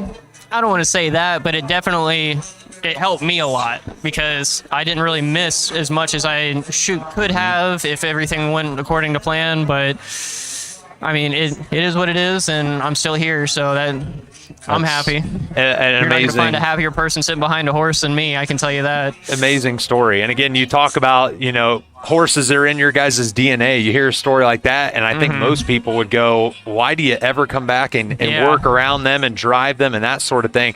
And, I mean, you literally get right back on the horse as soon as you could, and now, again, having a successful fair season with 20 driving wins. Between that and, honestly, that was the best physical and mental therapy that I could have ever asked for, was just getting back to horses and getting in the jaw cart, even just rolling wraps. I hadn't been able to roll wraps in forever, and just to be able to go in the barn and do that, I mean, it meant the world to me. For a purse of We'll continue our interview with BJ here after the post parade of the 5th. Tax preparation. Number 1 is Rollersville, owned by Sean McGee of Swanton, Ohio, trained and driven by Ty Bates. Number 2 is Super Spirit, owned and trained by Ann Russell of Britain, Michigan, the driver Bob Rowland. Number 3 is Dundee's Top Choice, owned by Joe Cramp of Northfield, Ohio, and Michael Mitch of Sagamore Hills, Ohio, trained by Joe Cramp, the driver Cameron McCown. Number 4, Lucky C has been drawn. Number 5 is Don't Do It, owned by Ted Boschma of South Lyon, Michigan, trained by Ken Hess, the driver, skipped them all. Horses will take one long score and go to the gate and mute your windows, closing in 4 minutes. Hurry and don't be shut out. There's Win, Place, Exacta, and Trifecta wagering here in race 5. So there's the post parade for race number 5 here in Napoleon. And BJ, so far today, you picked up a victory with 3-year-old pacing filly Margin of Air, her 3rd victory on the season. You drove her to victories also at Bowling Green and at Oak Harbor. And then in your 2nd drive today here in the 3rd race with Rhythmic, had to settle for a 3rd place finish there. So I was very happy with the way that filly raced. Hurt your average just a tad. Oh, yeah. I think I'll manage. Try to bounce back. Yeah, 4 wins and 5 drives over 2 days here at Napoleon. And I think you still have one in here in the 10th. Yes. What can you tell us about, looks like Hit 'em Up Dude, a Credit Fashion gelding? He's all right. He's been having some breaking trouble or just staying on stride. A little bit of it comes down to just being kind of spooky with different things. So got a fly screen on him and just putting the ear hood. Biggest thing, just trying to get him around flat. So I think we got a couple humps and bumps in the track that really weren't as pronounced as they were yesterday. So just really trying to work around that and keep him interested and keep him moving. So that's going to be the biggest thing for him today.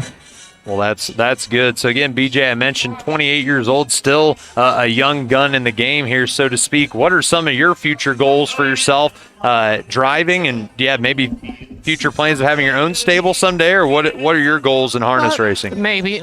Really just kind of looking into the driving aspect of it. I grew up in the Grand Circuit scene with my father when I was born until I started school, and then he kind of retired and backed out of the game a little bit. But right now, I'm just so beyond fortunate to be able to sit behind these Beaver horses and just have Chris's faith to go out and do what I need to do with them and bring them back in one piece, bring back a check, and go a nice mile for them. So that's been an absolute blessing for me because I've been driving for him almost exclusively this year. And that was mostly by design because I'm not looking to overexert or overstep or anything on my first year back, and he has been incredible supporting me and giving me stock between Feisty Pistol, Chip, Ozma, all of these amazing trotters, and being able to show that. Absolutely. So BJ, thanks a lot for joining us here today. And again, thanks for sharing your story with us. I'll try to get that video posted of your story maybe on my Scott Trott Harness Racing fan page on Facebook. Awesome. I'd appreciate that. So some fans can check that out. It's a really nice video and, again, tells your comeback story a little bit here. So we're getting ready for the 5th of the 2-year-old Colt Trotters. And Tom Pye, you have any thoughts before they go to the gate here? They're good trotters in here, and I'm going to go with Bob Rowland. The post. Starting Super gate is Spirit. rolling now. A nice trotter owned by Ann Russell up there at Michigan. He's done 4 for 8 this year. They're at the head of the lane. Rollersville, Super Spirit, Dundee's Choice, and Don't Do It. We will do it. Here they come. Here they come.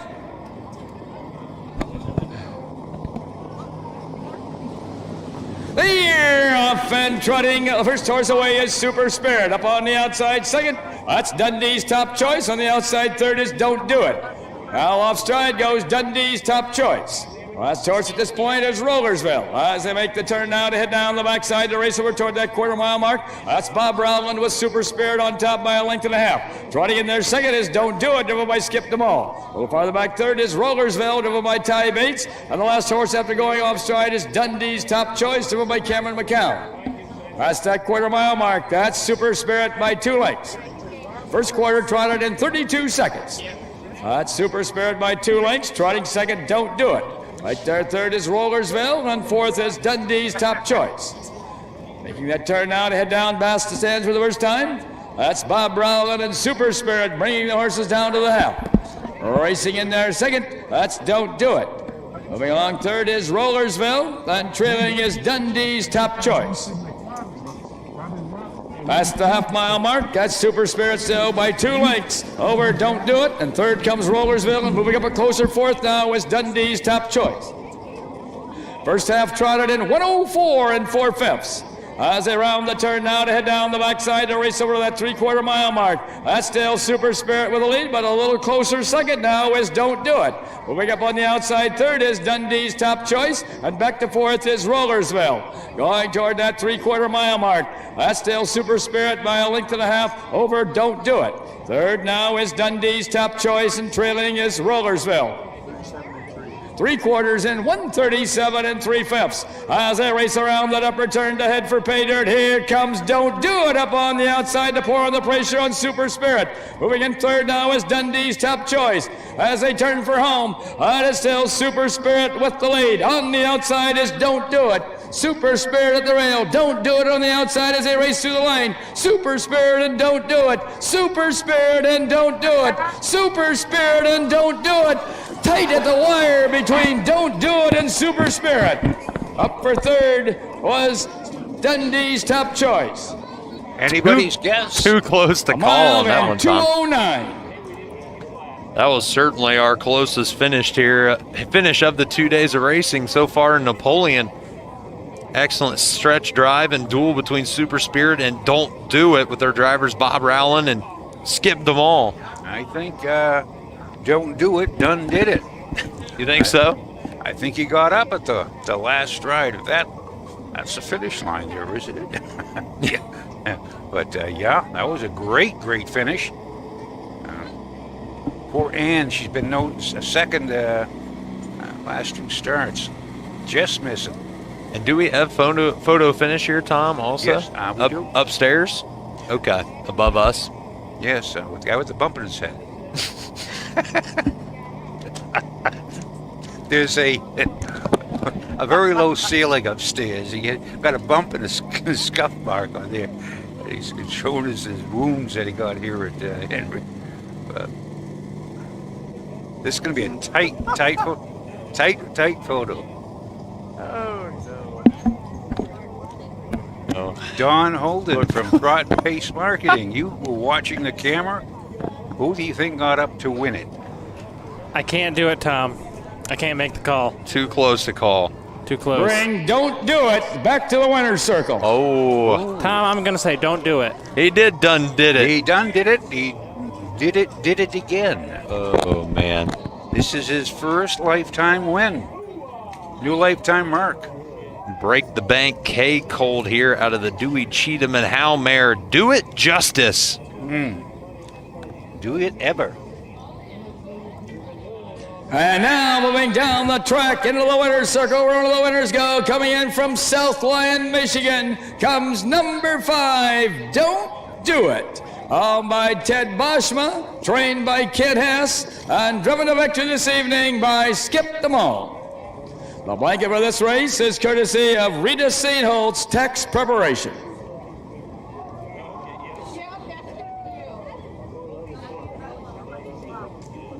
That combination Skip DeMall and Kent Hess has.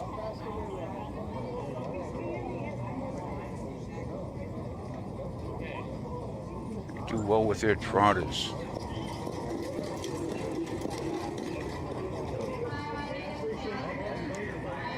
Away from Michigan, South Lyon, and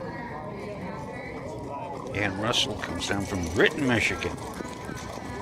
So we won't start any more border wars, or because there are 2 Michigan guys that had the stretch to. That's a big hand here for Kent Hess, Skip DeMall, and Don't Do It. And Rita St. Holtz Tax Preparation, the donors of the blanket.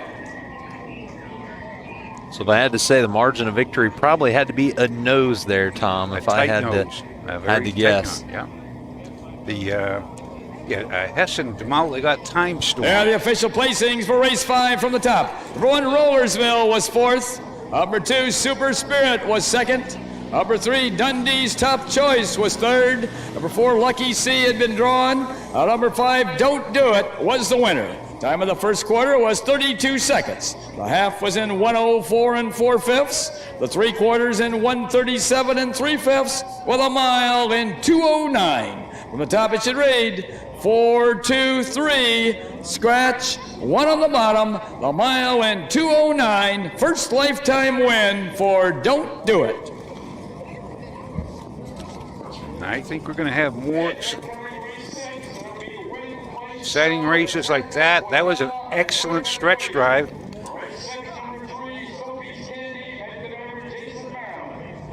Yep, Don't Do It establishing that lifetime mark of 2:09 and a victory by a nose over the 2 Super Spirit and Bob Rowland, who's trained and owned by Ann Russell.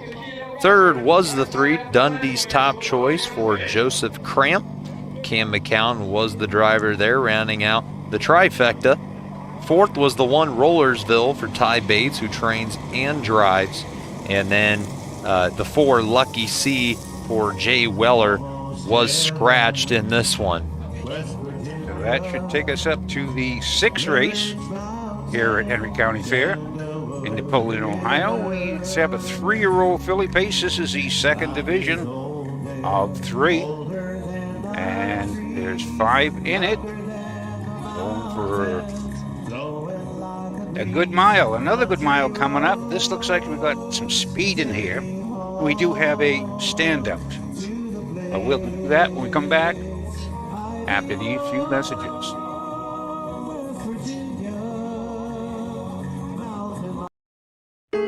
Your animals provide unconditional love. When they hurt, you want the best care available to help them enjoy life again. The Ohio State Veterinary Medical Center is here for you and for them. From heart disease to cancer, diabetes to broken bones, and 24-hour emergency services, Ohio State's team of experts make a difference in the lives of animals and the family members who love them. The Ohio State Veterinary Medical Center.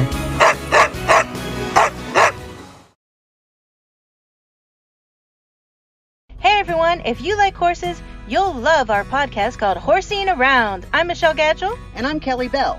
And we talk to horse breeders, trainers, and owners about something we all have in common: horses. We have as much fun learning about horses as we hope you do listening to the people telling us their stories. Listen Saturday mornings on WDLRradio.com. Horsing Around is sponsored by the Ohio Harness Horsemen's Association.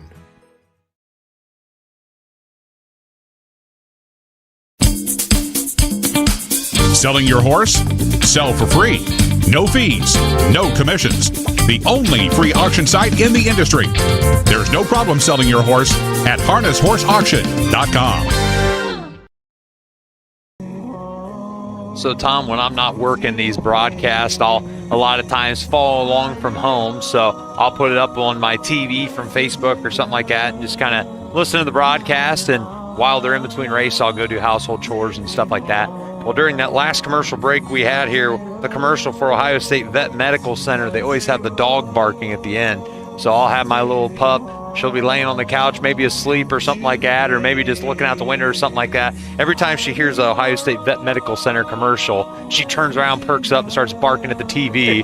And then usually I miss about the first 30 seconds of whatever you guys are saying after you come back from break. So she's all excited anytime she can see a dog. But shout out to the Ohio State Vet Medical Center, as well as the Horsing Around podcast and harnesshorseauction.com for all of their support of all of our fair broadcast here all summer long. Couldn't do it without you guys, as well as our production crew from Trot and Pace Marketing. So shout out to them, and make sure you visit their website, trotandpacemarketing.com. You can check out race replays on there, as well as yearling videos and other productions that our crew puts together, and they do a good job on. So trotandpacemarketing.com, or also you can go to trotandpaceracing.com for just the racing portion of the website. So here on race number 6, we have 3-year-old filly pacers, Tom, and they're going for a purse of $3,545. And like you said, we do have it is a good group, but we do have a standout filly in this one. Yes, and I believe that would be Sophie's Candy. Yum, yum. So she looks coming off a mile and win in Salina, 58-1. Cut the mile. Here's Henry. Jason Merriman has the mount today, but Fortune Survivor with her mark of 54-1 at Scioto. Not to be denied. Love is Hill, Derek Flowers filly. Hawthorne, 55-2. I don't want to leave out the 1 and the 2 because you never know. They can come around. The Reese has been pacing 59-1 at Tiffin, and Artificial Sweetener. She started out. She looked like she's going to do well this year. She's 0 for 6 right now. Last year she won 1 race, but that was it, 2-1-1. And that's the home track actually for Daniel Korfman. Yeah. Was able to pick up the victory there at Tiffin last year with Artificial Sweetener, so I know that had to be a special one for the Korfman group. Do have a couple stories about the fillies we have in here, Tom. The one is Reese for Pierce Henry, and again, looking in the program, she has no starts last year as a 2-year-old. And if you want to get a look at this program, again, guys, go to harnessracingohio.com. Again, that's harnessracingohio.com. Click View Live Races at the top of the website, and you can see all of the broadcast boxes and productions we put together. And underneath this one for the Henry County Fair on day 2, click on the program underneath, and you can download your own copy. Go to the 6th race, and again, you can follow along with Tom Pye and I and see what we see. But again, the one is Reese, and she made no starts last year as a 2-year-old because she was actually pulling an Amish buggy around last year. So that's how she spent her 2-year-old season. Got picked up in a sale, and Pierce Henry, she was sent to him by the Ocean Mist Farm in Monroe, Indiana, and started racing this season. So far, her first career season as a 3-year-old, 10 starts, 2 seconds, and a third, with $4,200 made. So not bad again for a horse that spent what could have been her first year racing last year as a buggy horse, and she's doing this against some 3-year-olds that already had some starts under their belt last year. And she has paced in 59-1 at Tiffin. In the last quarter, 30-4 for a buggy horse. Why, you get a speeding ticket with that one. That's right. The 3 is Sophie's Candy for Robbie Brooks. So Robbie and his wife Stephanie actually raised this well-said filly, and when it was time for her to race last year, they sent her to, or the owners, I should say, sent her to Brian Brown. And Brian had her last year, had a pretty solid campaign. She was a part of the Next Generation Pace for fillies last July 4th, I believe it was. High expectations for her. And last season, in just 7 starts, she had 2 seconds and 2 thirds for $43,000 made. And now this season, when Brian Brown went to Florida, Sophie's Candy didn't make the trip. So they sent her back to Robbie Brooks and Stephanie to take care of over the winter. And they decided, we're going to sell Sophie's Candy, move on to some new yearlings and stuff like that. And Robbie and his wife decide, well, let's keep Sophie and race her ourselves. And so far this season, having a pretty successful campaign. Again, 19 starts. Did pick up her first career victory earlier this season. 3 of them so far in 2021 with 5 seconds, 3 thirds, $19,000 made. And as you mentioned, coming off of that victory at Salina in 58-1, a really aggressive yet heads-up drive from Pierce Henry in that one to put her on the front. She was able to hold on through some extremely hot fractions. You can see here, Tom, they got to the half in 57-1 at Salina with her on the choo-choo, so to speak. They come home in 101, and she's able to hold on for a half-length victory over 2 extremely strong fillies, Shameful Eyes and Nora Tova. So Sophie's Candy is pretty sharp right now. Could have been a winner, I think, at Attica. Was probably the best of that group, but the wet track messed with her. We talked about that a little bit yesterday. Shortly after the start line at Attica last week, there was a wet strip. She jumped it at the start when she was going for the lead, broke, went to the back of the field, nearly circled him, went around and jumped over that mark again. Yeah, so that's why you see that bad start at Attica. Of Azul Tequila Restaurant. Number 1 is Reese, all by the Ocean Mist Farm of Monroe, Indiana, trained and driven by Pierce Henry. Number 2 is Artificial Sweetener, owned, trained and driven by Dan Korfman of Fremont. Number 3 is Sophie's Candy, owned and trained by Robbie Brooks of Van Loo, Ohio, the driver Jason Merriman. Number 4 is Fortunate Survivor, owned by M3 Racing of Sugar Creek, Ohio, trained by Mike Sweeney, the driver Cameron McCown. And number 5 is Love is Hill, owned by DNR Racing Stable, Benton, Kentucky, trained by Derek Flowers, the driver Terry Skinner. Horses will take 1 long score and go to the gate and mute your windows. Closing in 4 minutes. There's Win, Place, Show, Exacta, Quinella, and Trifecta Wagering here in race 6. And the last behind-the-scenes give you story a for you, little Tom. The information 4 on is upcoming Fortunate fairs here in Survivor the in the area. Mike Sweeney Next stable. week, And her name is actually very appropriate to her life story. So as a weanling, she was kicked in the head by her mother, Stellar Sealster, who's a rock and roll Hanover mare. Actually kicked her in the head, and this horse laid motionless, unconscious for about a half hour. And Mike and them were pretty much about ready to, pronounce her dead, quite frankly. Didn't think she was getting back up. After a half hour, she did come to and came around. They had to make some arrangements between her and her mom to keep her safe. And here she is a couple years later as a 3-year-old and having a really good season. 10 starts, 3 victories, 2 seconds for $13,000 made, and actually took that mark in a win at Scioto in 154-1. So pretty cool story about Fortunate Survivor here, who, again, for about a half hour thought she was dead. She comes to. They get her nursed back to health, make some adjustments between how she would nurse from her mother, because that's how the accident happened. And here she is again, a winner in 3 of 10 starts this season, her first year out on the track. And I can guarantee you, she said to her mother, she did not say to her mother, well, she did when she said, listen to Daddy, do me that again. No, she did not say that. No. Did not want that to happen again. No, that was bad. I'd say they do. Some mares, they just will not accept the filly, and they get aggravated. It's just like people, right? But they are a good background story again, Austin. I enjoy those.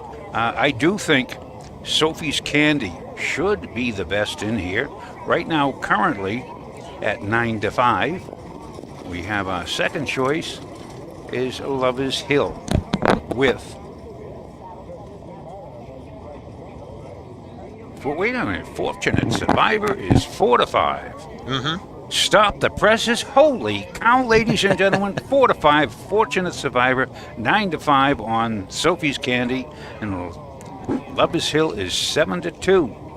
Yeah, I'd expect Sophie's Candy again to be pretty handled aggressively and sent to the front. She's got gate speed to go with anybody, and Jason Merriman driving, so I expect her to probably get put on the front here.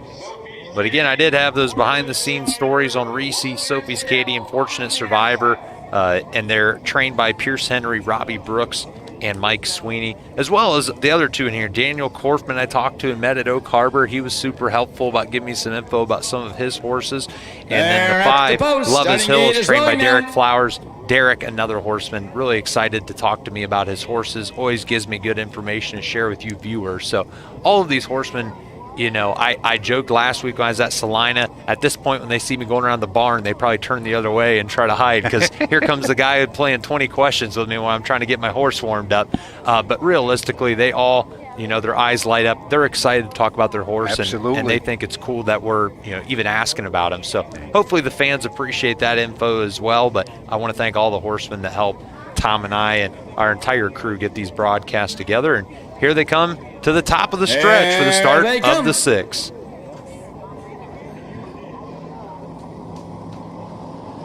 They're off and pacing. The first horse away in the middle of the track is Sophie's Candy. Up on the outside second is Love Is Hill. At the rail third is Reese. Away up fourth is Artificial Sweetener. And the last horse is Fortunate Survivor. As they make the turn now to head down the backside to race over toward that quarter-mile mark, Jason Merriman has Sophie's Candy on top by a length and a half. Pacing in there second is Love Is Hill, driven by Terry Skinner. Moving along third is Reese, driven by Pierce Henry. Fourth is Artificial Sweetener, driven by Dan Korfman. And the last horse is Fortunate Survivor, driven by Cameron McCown. First quarter paced in 30 2/5 seconds. As they race around that upper turn to come down past the stand for the first time, that's Sophie's Candy by still a length and a half over Love Is Hill. Still racing third is Reese, and right there fourth is Artificial Sweetener. And farther back fifth comes Fortunate Survivor. As they race down toward the half-mile mark, that's Jason Merriman and Sophie's Candy bringing the horses down to the half. Sitting in the golden chair second, that is Love Is Hill.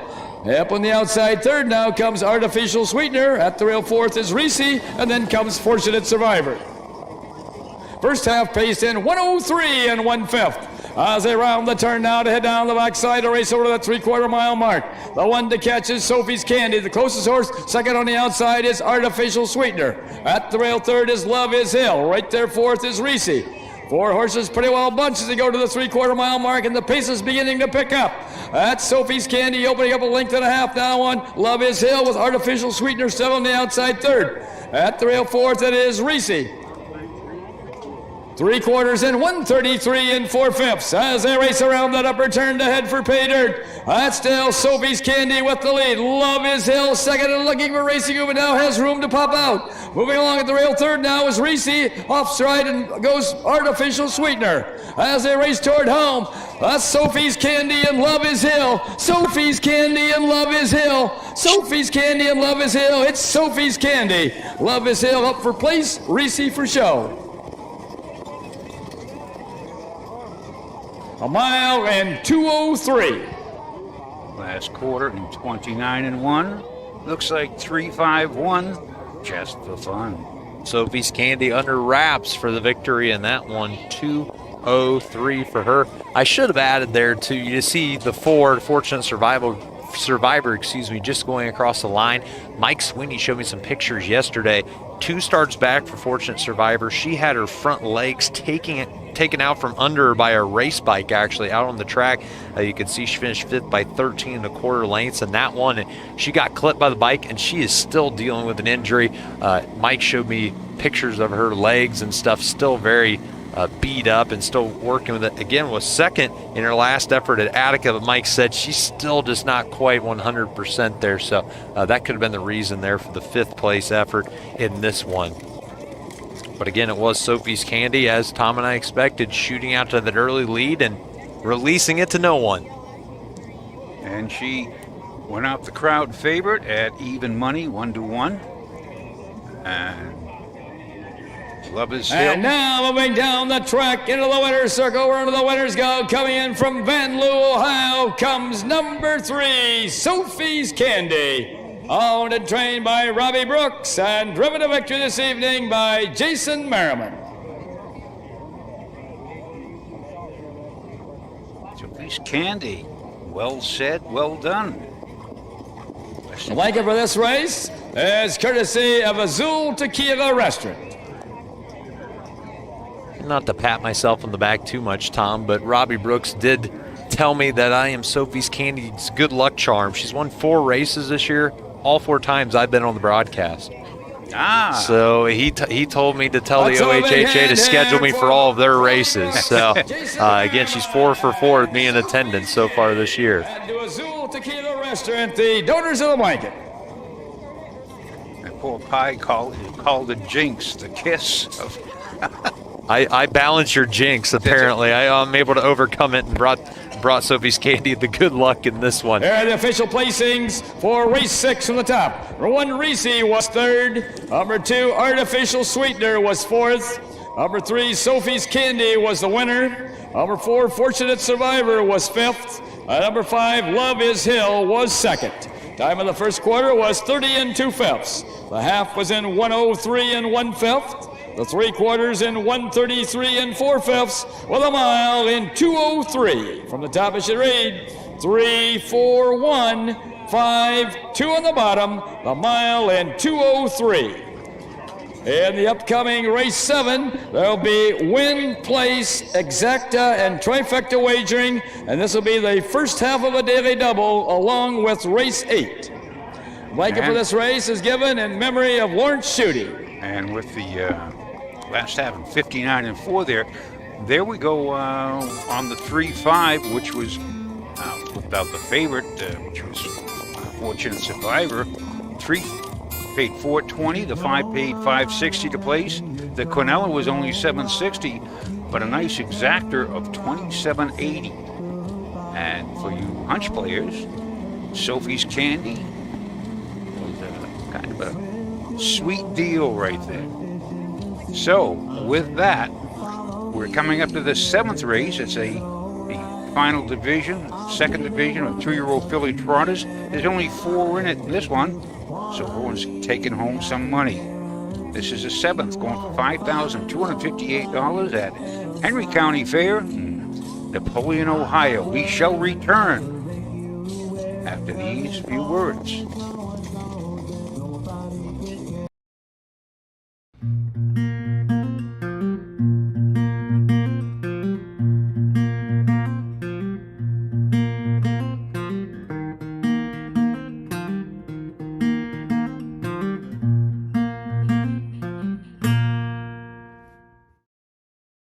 When the Henry County Agricultural Society was formed in 1852, much of the land was still heavily timbered and uncultivated.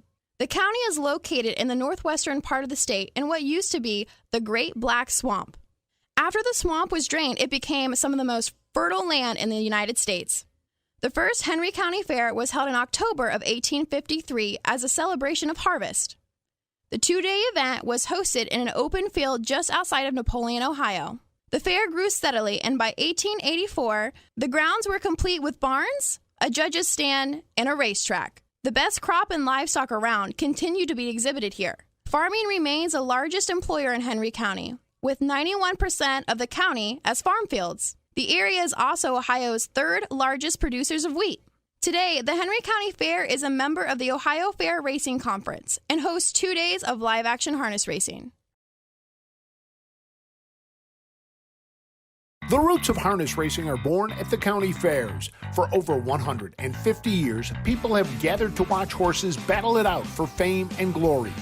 Catch the thrills this summer at an Ohio Fair Racing Conference County Fair. The OFRC races at 21 fairs in 19 Ohio counties. Trotters and pacers put it all on the line to be called the best in the Buckeye State. The Ohio Racing Conference, where the path to greatness begins.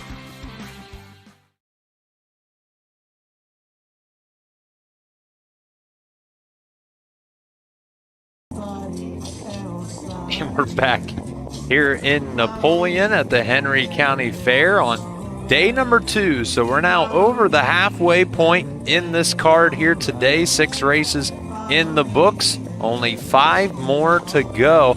Austin Scott and Tom Pye on air for you guys, along with the Trot and Pace marketing crew, helping us turn the camera, spin the dials, and get those graphics up on the screen for you guys watching at home on the Ohio Harness Horsemen's Association YouTube network. And again, we've mentioned it a lot over the last 2 days, but we're going to keep hammering you guys on it anyhow. Go to our new website, harnessracingohio.com.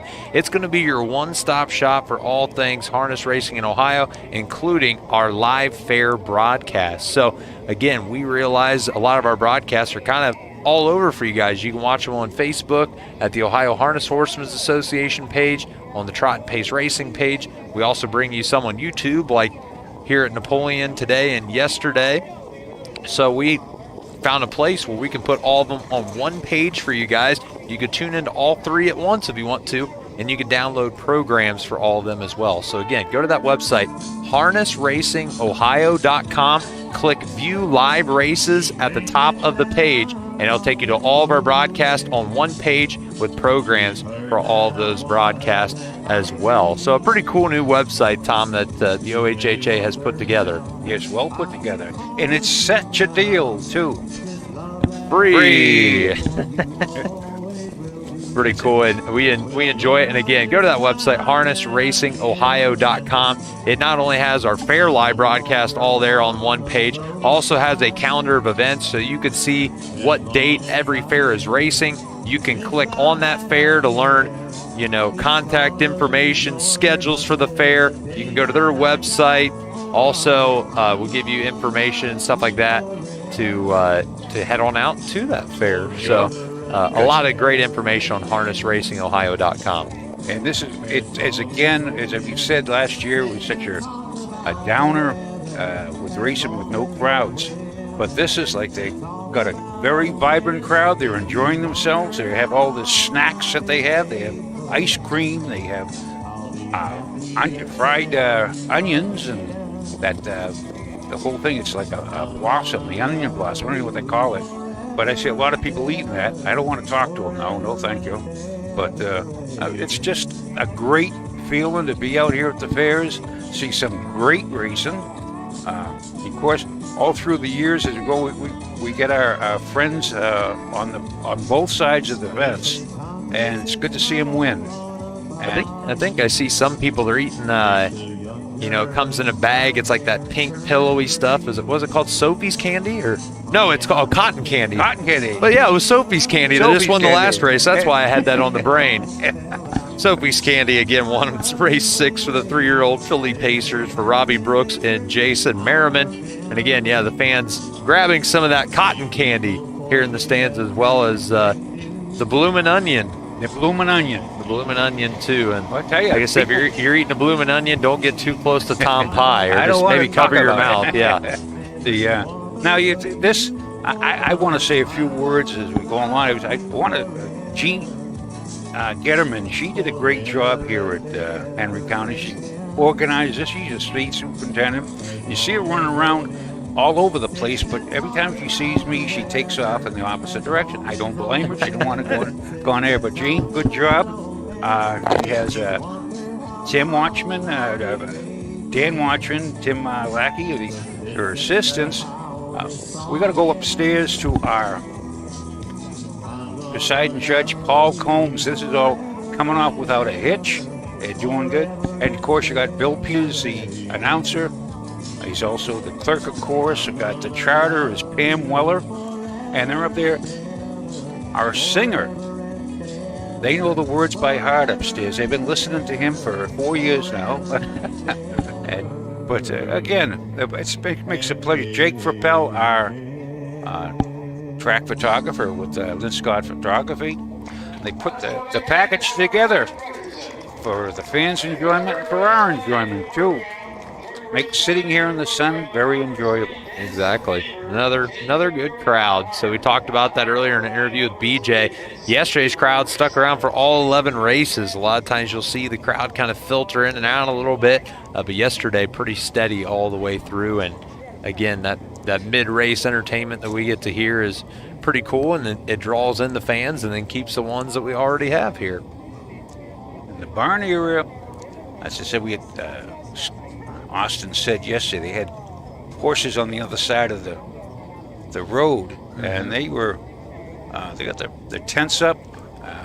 See, Don, if you can happen to maybe get a shot at the blue and white candy striped tent down there in the far turn. That's that tent that they're coming across the road from, actually. So when I pulled up yesterday, getting ready to turn into the parking area, I had to stop and yield to a horse that was coming through to warm up. You can see the tent there that they were coming from across the street. Got a couple others set up, and there's, I think, 2 barns down there as well that they're coming out of. We'll yield to these horses. Post parade for the 7th. 2-year-old Philly Trot. They're printing post word for race 7. This is the second division of the 2-year-old Philly Trot. Going for a purse of $5,258 and a blanket given in memory of Lawrence Shooting. Number 1 is Next Episode, owned by Ron Stack of Marengo, Ohio. Racetrack racing of Powell, Ohio. Joe McLeod of Delaware, Ohio. And Billy Walters of Delaware, Ohio. Trained and driven by Ron Stack. Number 2 is PLS What a Dream, owned and trained by Sandra Hennessy of Grand Blanc, Michigan. The driver is Ed Hennessy. Number 3 is Mount Bella, owned by Darren Henry of Leipzig, Ohio. Trained and driven by Pierce Henry. Number 4 is Wild and Free, owned by Junior and Velma Cole of Quincy, Michigan. Trained and driven by Junior Cole. Horses will take one long score and go to the gate and mute your windows. Closing in 4 minutes. There's win, place, exacta, and trifecta wagering here in race 7. Daily double wagering on races 7 and 8. Incidentally, Austin, as you said, yield to horses. Well, I do want to Judge remind the folks plan to warm up after race 7. that when you see a horse on the side of the road, you should yield to them. That's the law. You do yield. They get the right of way. They have the right of way. They've been here longer than the autos. They're better drivers than most of the drivers out there. But yeah, that's the law. And if you see a horse acting up, pull over and stop your car. That's just shut it down. So their safety and your safety is preeminent. That's just a little note from Tom Pye, the harness guy. Life tip number 217 from Tom Pye. So looking through this race, the one next episode for Ron Steck. This is a $55,000 Lexington yearling sale purchase. A 2-year-old filly by What the Hill out of the Dream Vacation mare La Riviera Lindy. Coming off her first lifetime win here, 2 starts back at Berea, establishing that lifetime mark, of 2-10-1 at Berea. And in 8 lifetime starts, has that 1 win, 1 second, and 2 third-place efforts for this Ron Steck trainee. I think one's going to try to upset her apple cart, as they say, is Pierce Henry trainee for Darren Henry of Leipzig, Ohio. She has 6 starts, 3 wins, 2 seconds. Win up at Bowling Green, 2-6-3. And last week in the Buckeye Stallion Series down there in Urbana, she trotted 2-4 last quarter, 30-3, but the mile went in 2-2-4 last quarter, 29-4. That is a good mile, but she is pretty well been dominant on the up here at Bowling Green, Oak Harbor, and all that. So yeah, made that step up to the Buckeye Stallion Series. So she has been all trot for Pierce Henry here so far at the fairs, and you thought, heck, why not try to run her for some serious money, kind of see what she's made of. And again, sat third through that mile, kind of some soft fractions there, 102-4 to the half for that group. Pierce was sitting third, tried to make something happen going to 3/4 and try to improve some position, ended up fourth there. Still a pretty solid check for Mount Bella, who Pierce actually trained her mother, Renee Lou, here about 5 years ago. She made a couple starts in the Pierce Henry barn, including a 2nd place finish in the Sire Stakes leg before Ronnie Burke came along and scooped Renee Lou up for himself. So now Pierce Henry getting to train one of Renee Lou's foals, Mount Bella. So let's see how they stack up in this group of 4 2-year-old filly trotters in the 7th. We'll hand it over to Bill Peters for the call.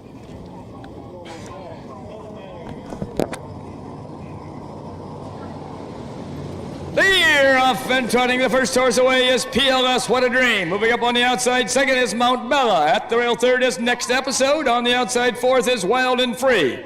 As they make the turn now to head down the backside, the race over toward that quarter-mile mark. Ed Hennessy has PLS What a Dream on top by 2 lengths. Trotting second is Mount Bella, driven by Pierce Henry. And their third is Next Episode, driven by Ron Steck. Off stride fourth goes Wild and Free, driven by Junior Cole. Going to that quarter-mile mark, that's PLS What a Dream by 2.5 lengths now over Mount Bella. Next Episode continues to trot in their third, and the last horse is Wild and Free. First quarter trotted in 33 seconds. As they race around that upper turn to come down past the stands for the first time. That's PLS What a Dream now by only 1.5 lengths over Mount Bella. Off stride third now goes Next Episode, and the last horse is Wild and Free. Coming down toward the half-mile mark. That's still PLS What a Dream with the lead. 1.5 lengths back second is Mount Bella. Closing in a wee bit third now is Next Episode, and trailing is Wild and Free.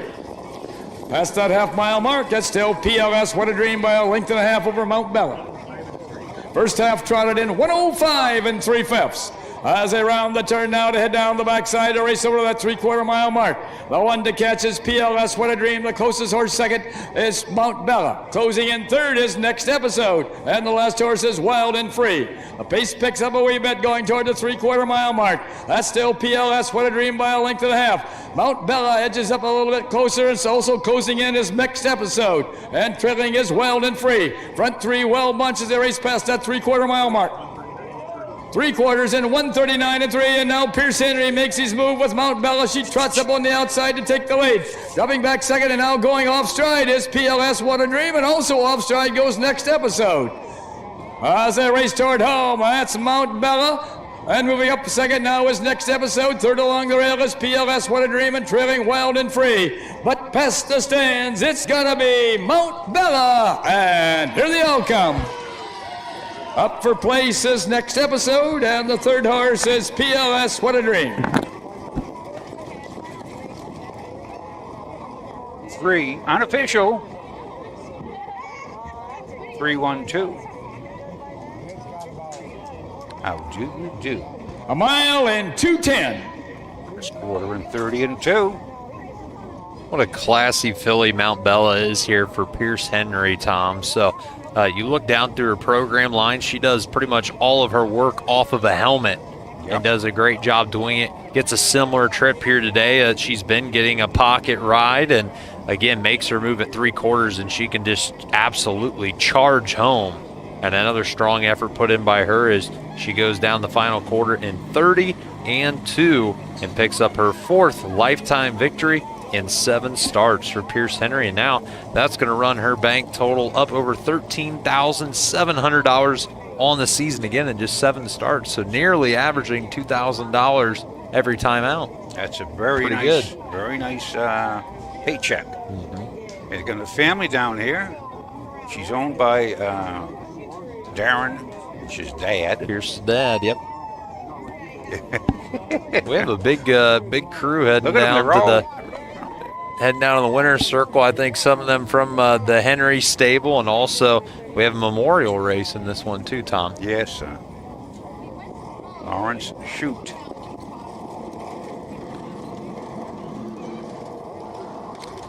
Here comes Mount Bella back into the winner's circle. Into the winner's circle, where only the winners go. Coming in from Leipzig, Ohio, comes number 3, Mount Bella, owned by Darren Henry and trained to deliver the victory by Pierce Henry. The blanket for this race is given in memory of Lawrence Schutte. Lawrence was a longtime harness race owner here in Henry County. This blanket is given in his memory. Members of the Schutte family are in the winner's circle for the trophy presentation.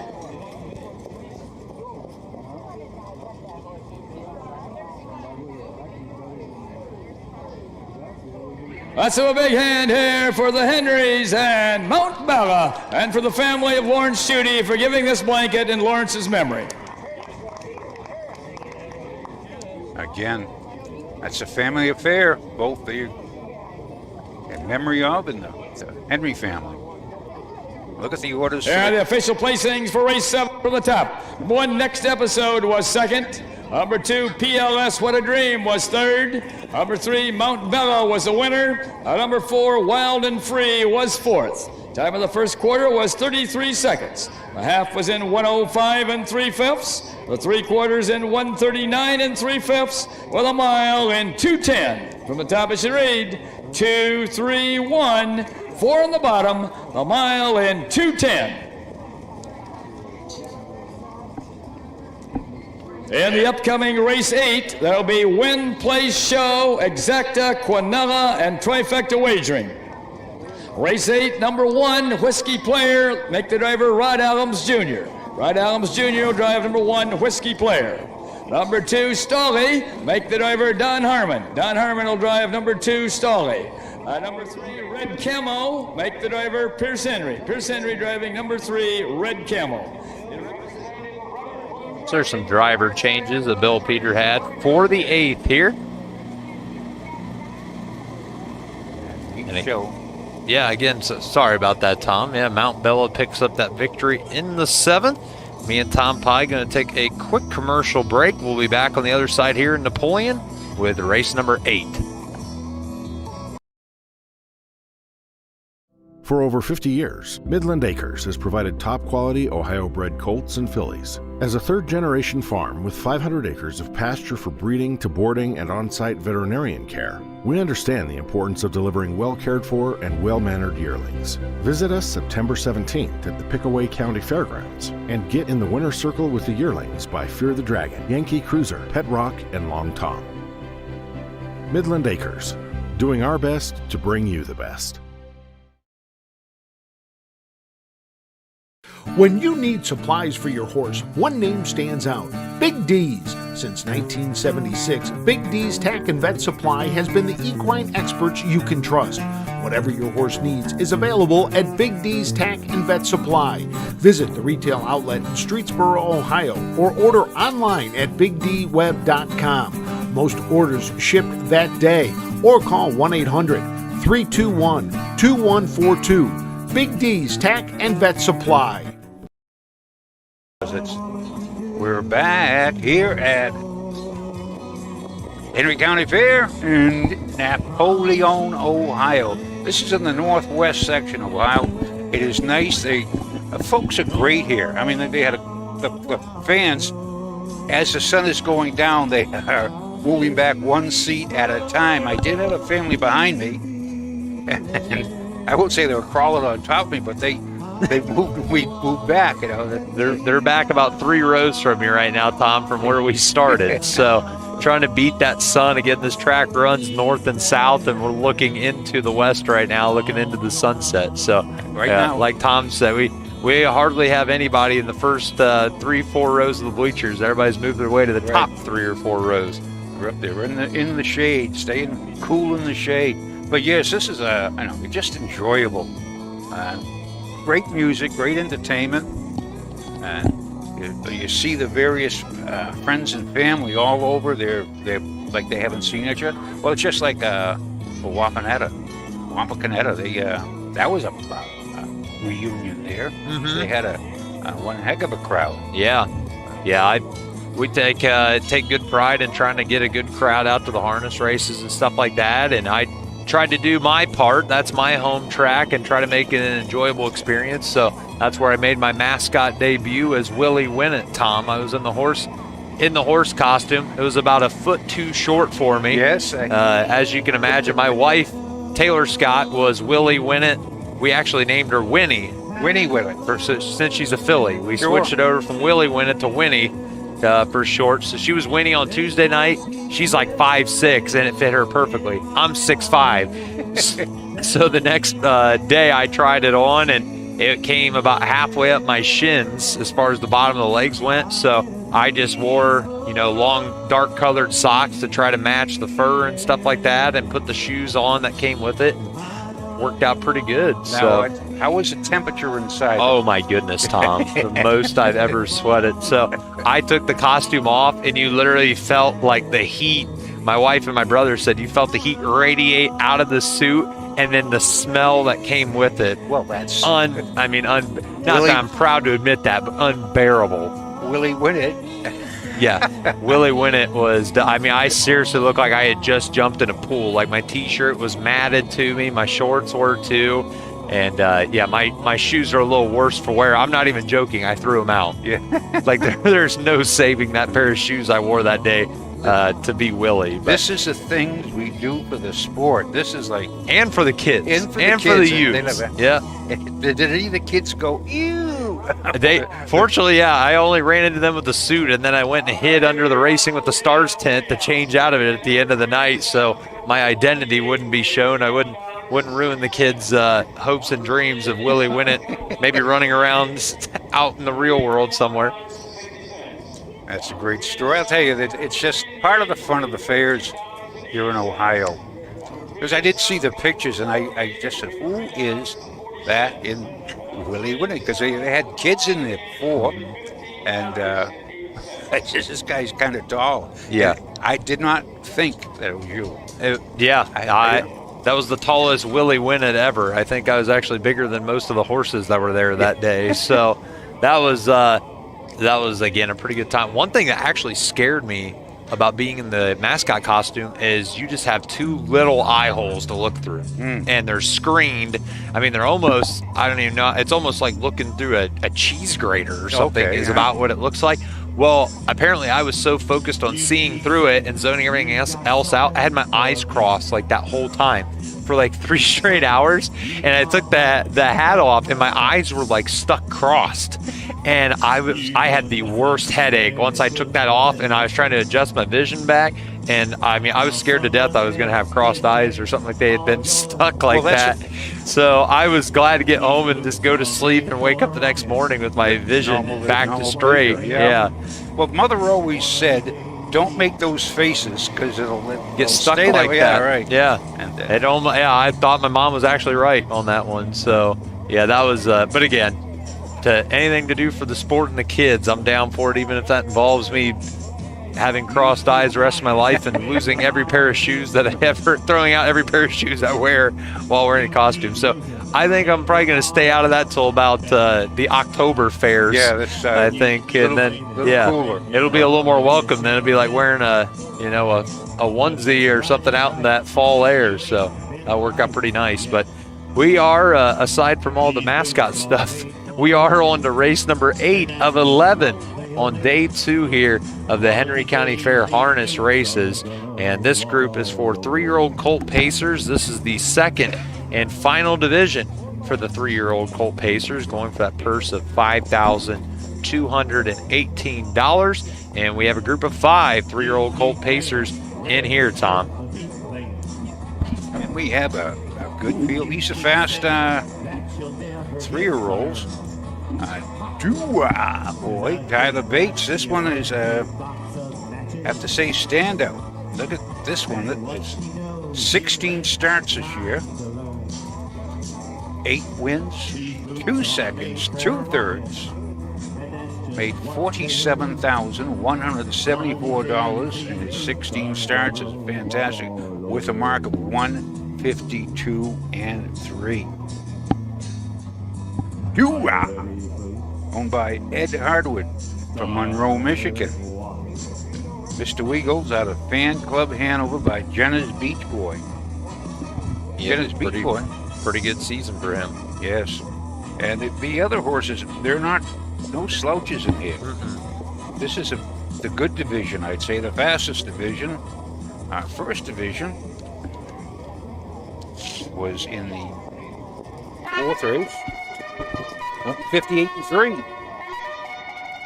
And that was a new track record for 3-year-old colt pacers. Here's the horses for the 8. 3-year-old colt pace, going for a purse of $5,218 and a blanket courtesy of Robert Blue Trucking Incorporated. One is Whiskey Player, owned by Stephen Reese of Republic, Ohio, trained by Janie Weller, the driver Rod Adams Jr. Number 2 is Stolly, owned and trained by Ron Steck of Marengo, Ohio, the driver Don Harmon. Number 3 is Red Camo, owned by Larry and Tyler Boroff of Tiffin, Ohio, trained by Larry Boroff, the driver Pierce Henry. Number 4 is Do-Raw Boy, owned by Ed Harwood of Monroe, Michigan, trained by Ty Bates, the driver Jason Merriman. Number 5 is Professor Patrick, owned and trained by John Fitzgerald of Marysville. The driver is Cameron McCown. Horses will take one long score and go to the gate. Mute your windows, closing in 4 minutes. There's Win, Place, Show, Exacta, Quinella, and Trifecta Wagering here in Race 8. And the 5, Professor Patrick, John Fitzgerald. Catch the bars, be getting your horses ready for race. Trained, owned, and bred. Started him once last year at his home track in Marysville. And he went it 2-1-4.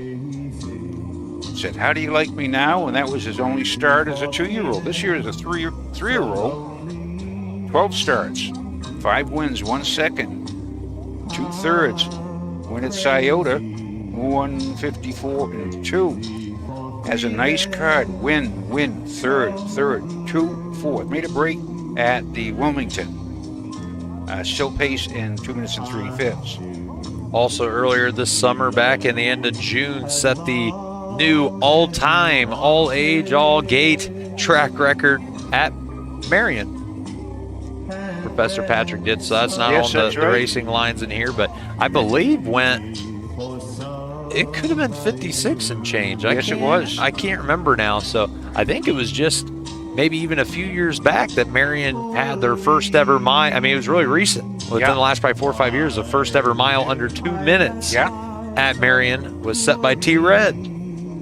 And then I think it was last year, I want to say that Meadowland Bosa, I think, lowered that track record. And then Professor Patrick lowered it even more. Again, trying to remember, we don't have it in the program. I think it was 156 and some change there for the track record at Marion. Could be wrong on that, but regardless, he is the new track record holder at Marion, the 5 Professor Patrick.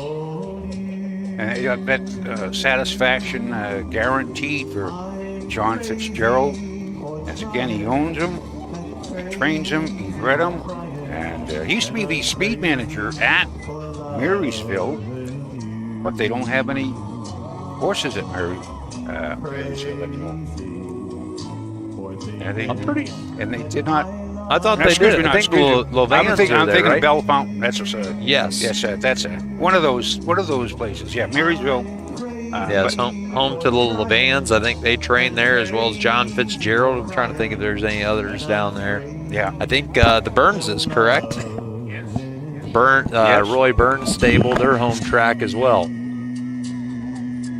I'm going to try and find out with our Harness Racing Ohio.com, see if we can pull up the track record at Marysville or at Marion.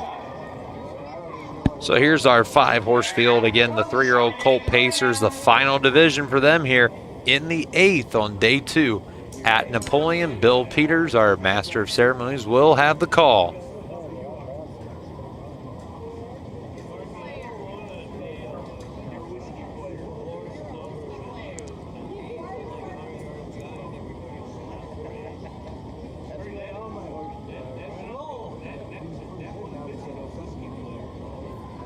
Here they come.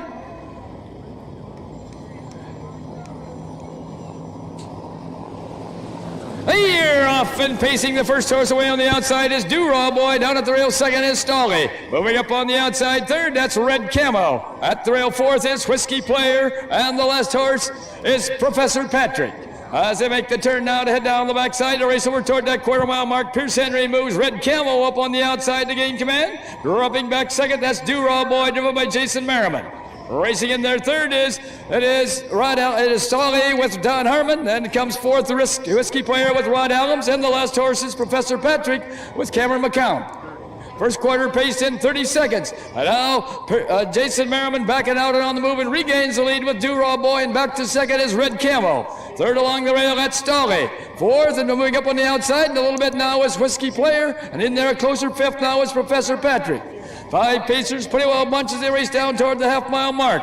That is Jason Merriman and Do-Raw Boy bringing the horses down to the half. Sitting in the golden chair second, that's Red Camo. On the outside third is Whiskey Player. Right there fourth, that is Stolly. And on the outside fifth is Professor Patrick. First half paced in 1:01, and the 5 Pacers are already separated by about 3.5 lengths. As they make the turn now, heading down the backside to race over to that 3/4 mile mark. The one to catch is Do-Raw Boy. The closest horse second on the outside is Whiskey Player, and 3 wide down the backside goes Professor Patrick. Fourth, it is Stolly, and the last horse heading down the backside, going over to that 3/4 mile mark. That is now Red Camo.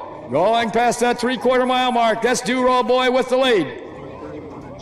3 quarters in, 1:31 and 2/5. That's all. It is Do-Raw Boy along the rail and Professor Patrick on the outside. Neck and neck. As they race toward home, that's Do-Raw Boy and Professor Patrick.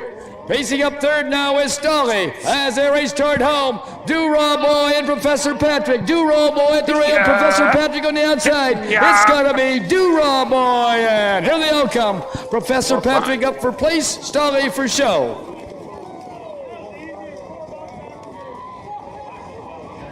A mile and 1:59 and 3/5. That's quarter 28 and 1. Do-Raw picking up the victory there by what looked like probably I'd call it a length and a quarter over Professor Patrick. And you do have a little confirmation on that Professor Patrick track record at Marion, right, Tom? Yes, sir. It was 1:58. Okay. Just set this year. That was in June. Nice. So Do-Raw Boy picking up the victory here, his 9th in 17 tries this season. A really strong winning percentage for him. The 3-year-old colt by Mr. Wiggles in the Tyler Bates barn, and Jason Merriman drove him to victory, and that's a driving double on the program for Jason, and that's the first win for trainer Tyler Bates.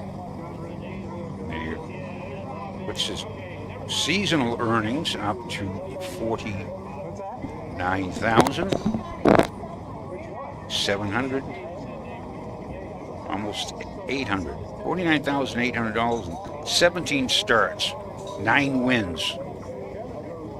Well, I'll tell you, that was a gutsy mile, and a good move by Professor Patrick.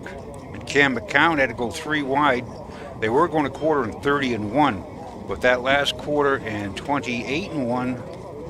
And now moving down the track into the winner's circle, where the winners go. Coming in from Monroe, Michigan, comes number 4, Do-Rah Boy. Owned by Ed Harwood, trained by Ty Bates, and driven to victory this evening by Jason Merriman. The blanket for this race is courtesy of Robert Blue Trucking Incorporated. The members of the Blue family are in the winner's circle for the trophy presentation.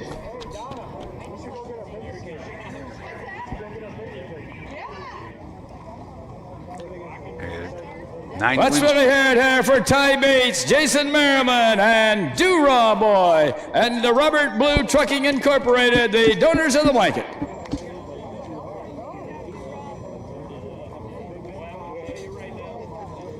It never gets tired when you get to that one. It's never get tired of it when you get to that one in a circle.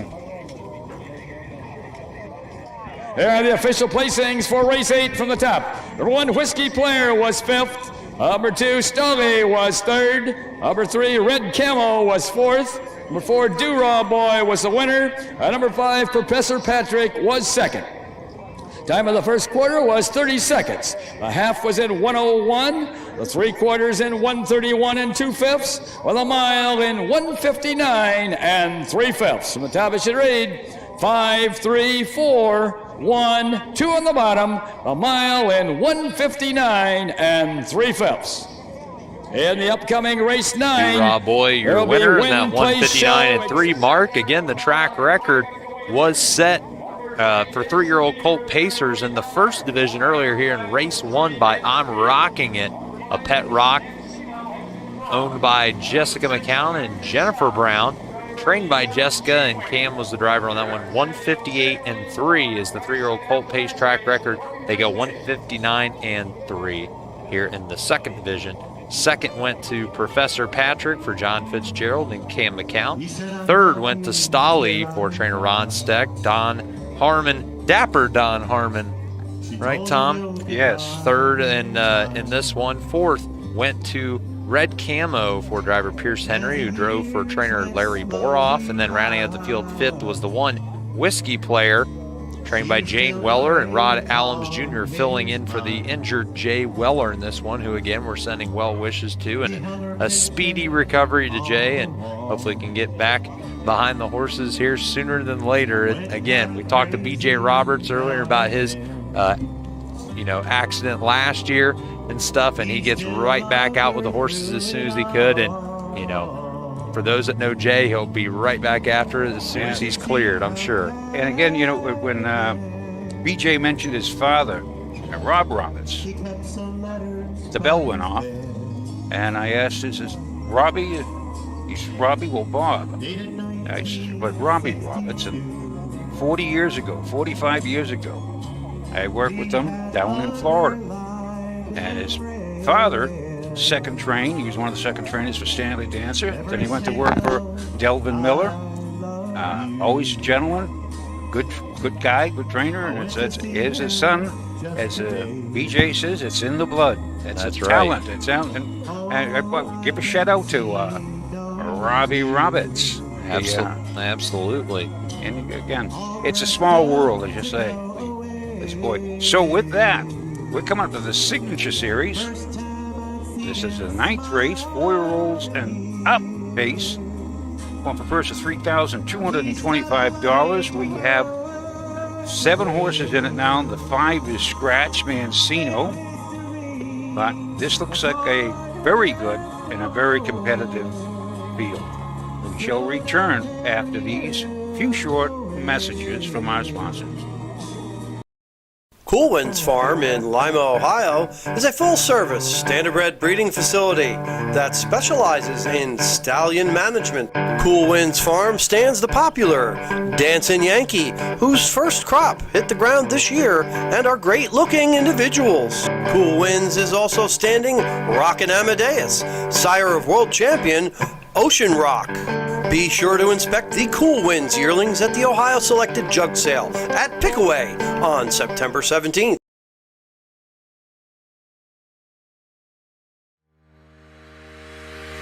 Own a little and love it a lot. TheStable.ca is an award-winning fractional ownership operation. Buy as little as 1% of a racehorse and experience 100% of the thrill. TheStable.ca makes ownership easy, accessible, and affordable. Communication and customer service are at the heart of everything we do. Get started at TheStable.ca. And we're back here in Napoleon. 3 more races left on this year's harness racing meet at the Henry County Fair. And here through 2 days of racing, our leading drivers here have been Don Harmon and BJ Roberts, who both have 4 driving wins on the 2 days combined of programs. And Chris Beaver leads all trainers so far on the 2-day meet with 4 training victories. And now, coming up on our featured event of the night, Tom, the Signature Series Pace, presented by the Henry County Horseman Memorial. Yes, it is. How about going for, make no mistake, it will be 6 straight in the Buckeye State with Catch Me Conrad. You think so? 6 straight. This looks like I think he can do it again. He can win at Attica for fun. Mile and 2-2. That was a slow track. And it was just come from the 7-hole, got parked the quarter in 29-4, took the lead and kept on trucking. He has 13 wins out of his 29 starts this year. But we have a good select field, good marks, good horses. Winners of over 223,000, 195,000, 140,000, 183,000. We've got a great field. Yes, we do. And Catch Me Conrad, you see a lot of Signature Series race lines and appearances here in the program, but you go a little further back, you have him participating in some opens at Northfield as well as Northville Downs in Michigan too. So this is an open horse that's racing here again with the Signature Series, and coming into this week was the co-leader in the Signature Series pace point standings with Western's Last Gun. They're tied at 40 apiece coming into this week. They have had 2 Signature Series paces this week, this one included. The other one was at Salina on Monday night. They had 2 divisions of the Signature Series pace there. And I know Western's Last Gun was able to get a victory there. So Catch Me Conrad's going to have to match serve here today to stay tied in those point standings at the top. So again, it's Catch Me Conrad, Western's Last Gun, tied at the top with 40 apiece. In second, or excuse me, I apologize. There's a 3-way tie for the top of the Signature Series point standings right now.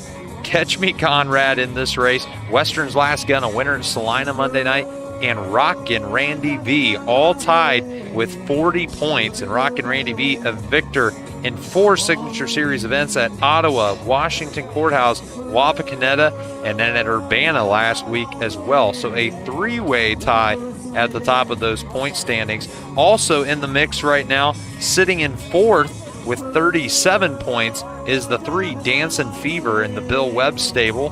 They have Jason Merriman down to drive, but I believe they have announced a driver change on that. I believe Jason is going to be driving the 2 Catch Me Conrad. So if we don't already have the driver change up on the screen for you, I apologize. We'll have it, of course, after the post parade. So 4th is Dancin' Fever in this race. 5th is Big Booty Rudy. 6th is Spectacular Rock. 7th is Rose Run Ulysses.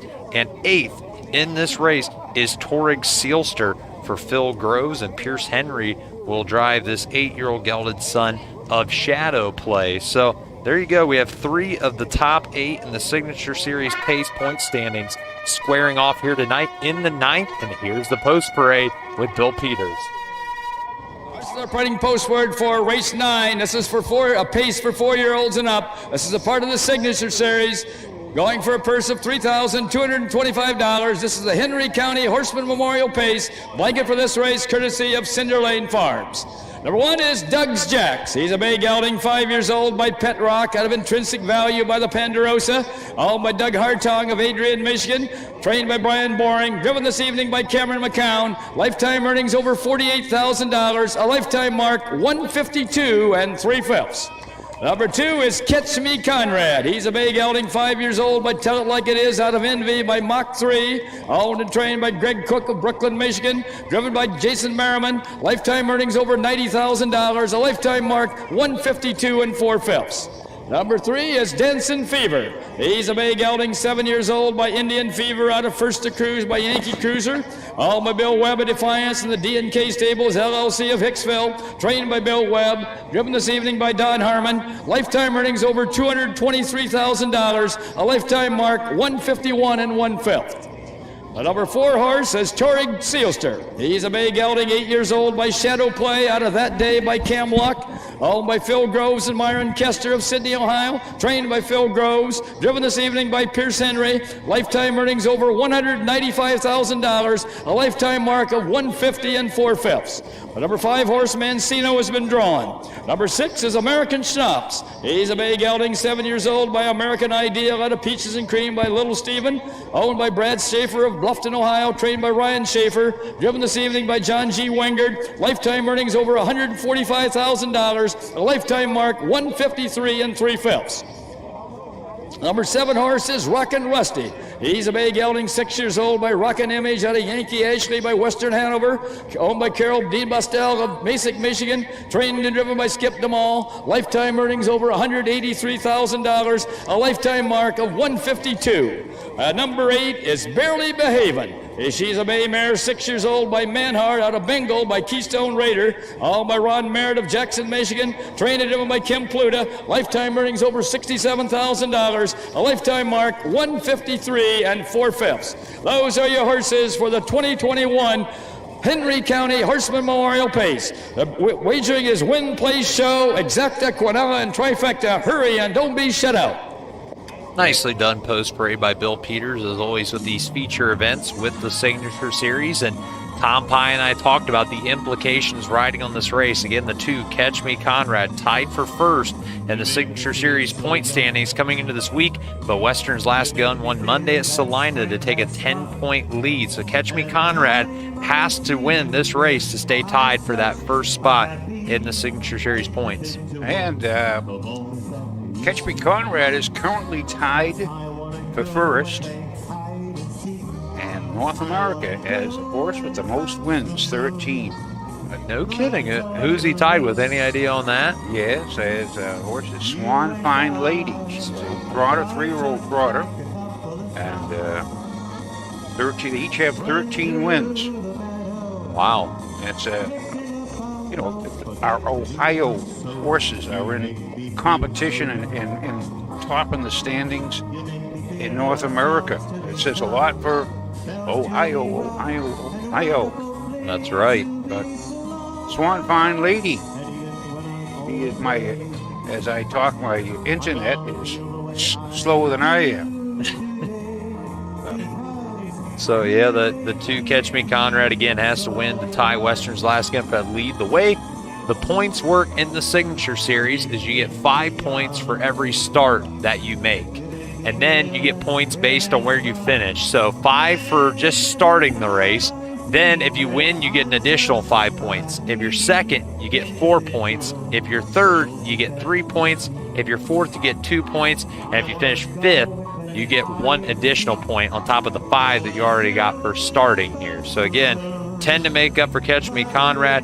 Dancing Fever sitting in 4th right now behind that 3-way tie at the top. And then the 4th, Torig Seelster, sitting 8th and holding that last spot in the standings to make the final for the Signature Series and the Delaware County Fairgrounds during Jug Week. So also the trot final for the Signature Series will be down there as well. And we had that race here yesterday for the trotters. Now, Swan Fine Ladies by Swan Perot. She's last started just this week at Indiana. She has 26 starts this year, but 13 wins. our Catch Me Conrad, 29 starts. How many starts did she have this year? 26. As a 3-year-old, you said. 3-year-old Okay. Trotter, yeah. Okay. She had 60. I thought it was a 2-year-old. I was like, wow, that's a lot of starts already for a 2-year-old. But she's got the mark of 58-1. Made 44,000, a little over 44,000. But let's go with Catch Me. See if they can Catch Me Conrad. 6 in a row. Going for 6 in a row in Ohio. This is the 9th.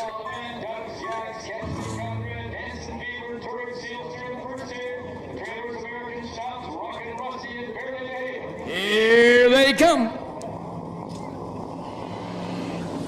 Here off in the Henry County Horseman Memorial Pace. The first horse away along the rail is Doug's Jacks. Up on the outside second is Turig Sealster. Dropping in there third is Catch Me Conrad. Moving in there fourth is American Shops. Fifth it is Dancing Fever. Sixth is Rockin' Rusty. And the last horse is Barely Behavin'. Heading down the backside over toward that quarter-mile mark. With the lead now is Turig Sealster, driven by Pierce Henry. Racing in there second is Doug's Jacks, driven by Cameron McCown. Third is Catch Me Conrad, driven by Jason Merriman. Moving in there fourth, it is American Stops, driven by John G. Wingard. First quarter paced in 29 seconds. Racing around that upper turn to come down past the stand for the first time. With the lead, that's Turig Sealster. In the rail, in there second, that is Doug's Jacks. Moving up on the outside third now is Catch Me Conrad. Fourth it is American Schnapps. Fifth is Dancing Fever. Sixth is Rockin' Rusty, and the last horse is Barely Behavin'. Horses in straight alignment coming down to the half-mile mark. That is Turig Sealster with the lead with Doug's Jacks in the golden chair second. Catch Me Conrad is in there third. Fourth is American Schnapps, and on the outside fifth is Dancing Fever. First half paced in 58 seconds as they round the turn now to head down the backside to race over to that 3/4 mile mark. The one to catch is Turig Sealster. Catch Me Conrad is moving up on the outside second. Third along the rail is Doug's Jacks. American Schnapps is in there fourth. Moving up fifth at the rail is Rockin' Rusty. Sixth is Barely Behavin', and the last horse is Dancing Fever. Going to the 3/4 mile mark. That's still Turig Sealster with the lead with Catch Me Conrad on the outside second and Doug's Jacks along the rail third. 3/4 in 1:28 as they race around that upper turn to head for pay dirt. Turig Sealster still holding on with Catch Me Conrad on the outside second. At the rail third, Doug's Jacks. American Stops is fourth. Rockin' Rusty moving up fifth along with Barely Behavin'. As they race for home, that's Turig Sealster at the rail. Catch Me Conrad on the outside. Turig Sealster and Catch Me Conrad. Turig Sealster and Catch Me Conrad. It's Turig Sealster. Catch Me Conrad up for place. Doug's Jacks for show. A mile in 1:57 3/5. Big mile there for Turig Sealster. That, I was saying, well, if they get their track record is 1:56 4. They come home in 29 3. That's a good mile. Old Conrad, he roughed it a little bit.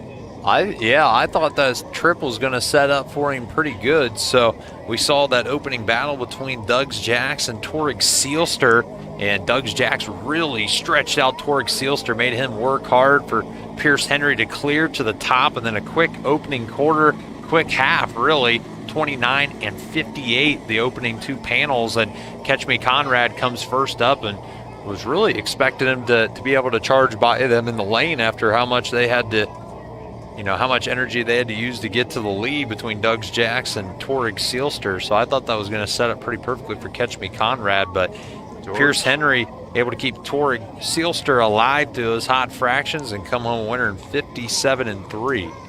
Turig Sealster is no slouch with his mark of 150 3 at Philadelphia. And that's a 5/8. That's 3 years ago. It was 51 at Dover Down 51 4 at Dover Downs last year. This year, 52 3 at Miami Valley. Tough. And now moving down the track into the winner's circle, where one of the winners go. Coming in from Sydney, Ohio, comes number 4, Turig Sealster. Owned by Phil Groves and Myron Kester. Trained by Phil Groves and driven to victory this evening by Pierce Henry. The blanket for this race is courtesy of Cinder Lane Farm, and Charlie Guile was in the winner's circle to represent Cinder Lane Farm in the trophy presentation. Good mile and from Sydney. That's there, a little western, almost into Indiana. Still has a little Sydney? Sydney. Are you sure about that? Yeah. No, that's down 75, Tom. Where? We were just there, Sydney. But that's almost into on the border, isn't it? No. Well, then no wonder I get lost all the time. By the way, Torxida had a little kick still left in him, too. Yeah.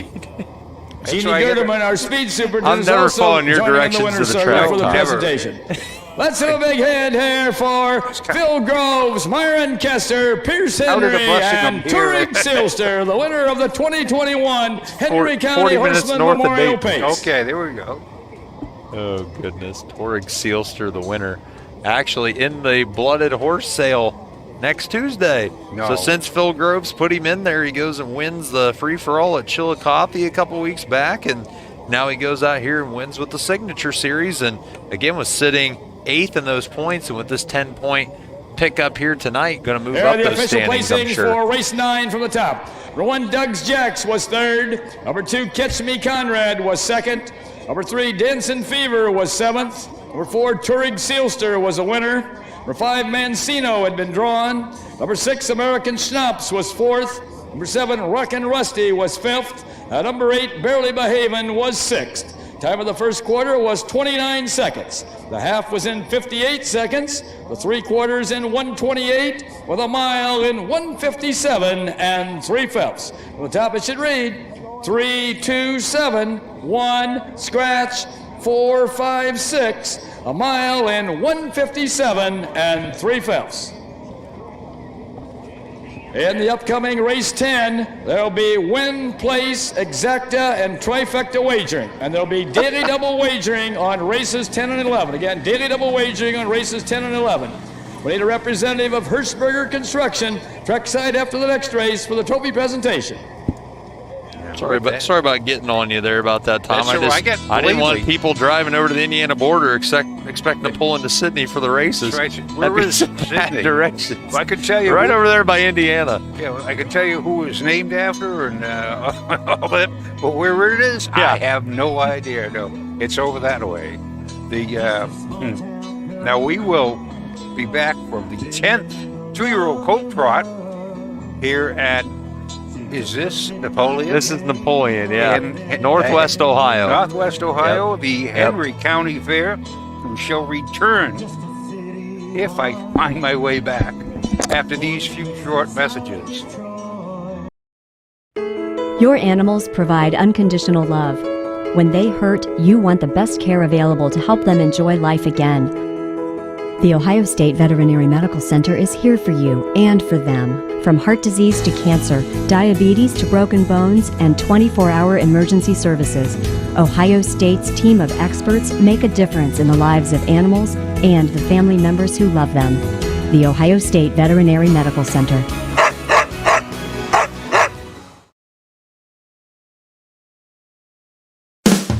With more than 300,000 horses in Ohio, the economic impact of the equine industry in the state is over $2.8 billion.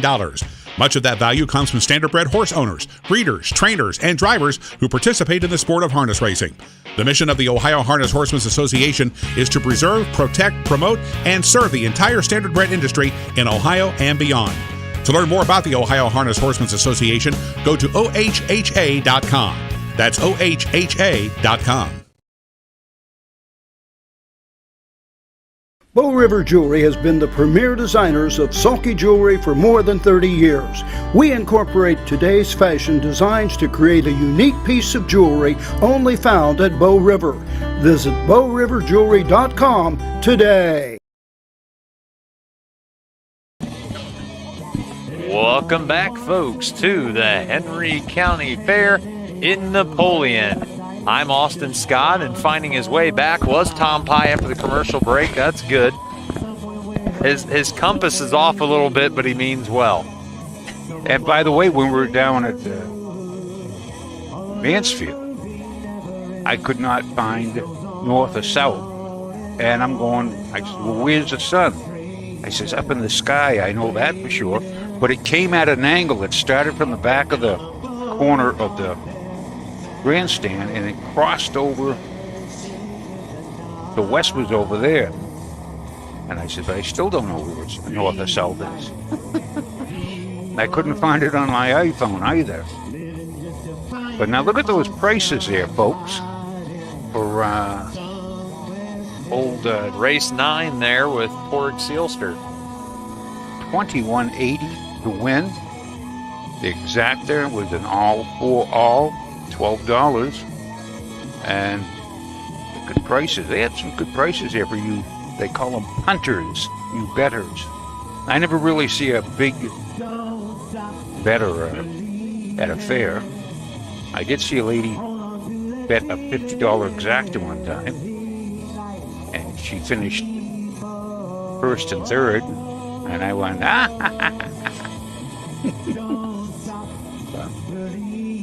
So here in the 10th, 2-year-old colt trot, this is the 3rd division. The late double, Tom. The late double here tonight, 10 and 11. Now we have the 5 in it in the 10th, 6 in it in the 11th. So now, Austin, you are a good handicapper. Oh boy. I'm going to put you on the spot. Uh-oh. Pick the fans a daily double. Pick them a daily double, okay. Well, Rose Run Exalted appears to be one of the best here in this 10th. And starting from the rail for trainer, driver Rosie Weaver, who again is sitting 3rd right now in the trainer standings, I believe. And just one win off of Dan O'Mara for a tie of 2nd place. So I'm thinking, again, the one Rose Run Exalted. Rosie knows this horse better than anybody, the 2-year-old colt trotter, and I like it being in the hands of the trainer. So that's the angle I'll play here in the 10th. The 11th here is a 3-year-old filly Pace, the final division, of course, for them, going for a purse of $3,645. We'll come back here with the daily double after the post rate of the 10th. Our separating post word for race 10. This is the 3rd division of the 2-year-old colt trot, going for a purse of $3,739 and a blanket courtesy of Hirschberger Construction. One is Rose Run Exalted, owned by Rosie Weaver of Beach City, Ohio, and Joe Cramp of Northfield, Ohio, trained and driven by Rosie Weaver. Number 2 is Wicked Rocker, owned by Sherry Lang of Gaines, Michigan, and Ken Hess of Millington, Michigan, trained by Ken Hess, the driver Skip DeMall. Number 3 is Hit 'em Up Dude, owned by Martin Yoder of Mount Eaton, Ohio, trained by Chris Beaver, the driver BJ Roberts. Number 4 is Swan Hell of a Time, owned by Taylor Equine Racing LLC of Albion, Michigan, trained and driven by Chuck Taylor. And number 5 is Stone Throw Away, owned by Sterling Buke of Beverly Hills, Florida, trained by Krista Harmon, the driver Don Harmon. Horses will take one long score and go to the gate and mute show windows closing in 4 minutes. There's win, place, exacta, and trifecta wagering here in race 10. Daily double wagering on races 10 and 11.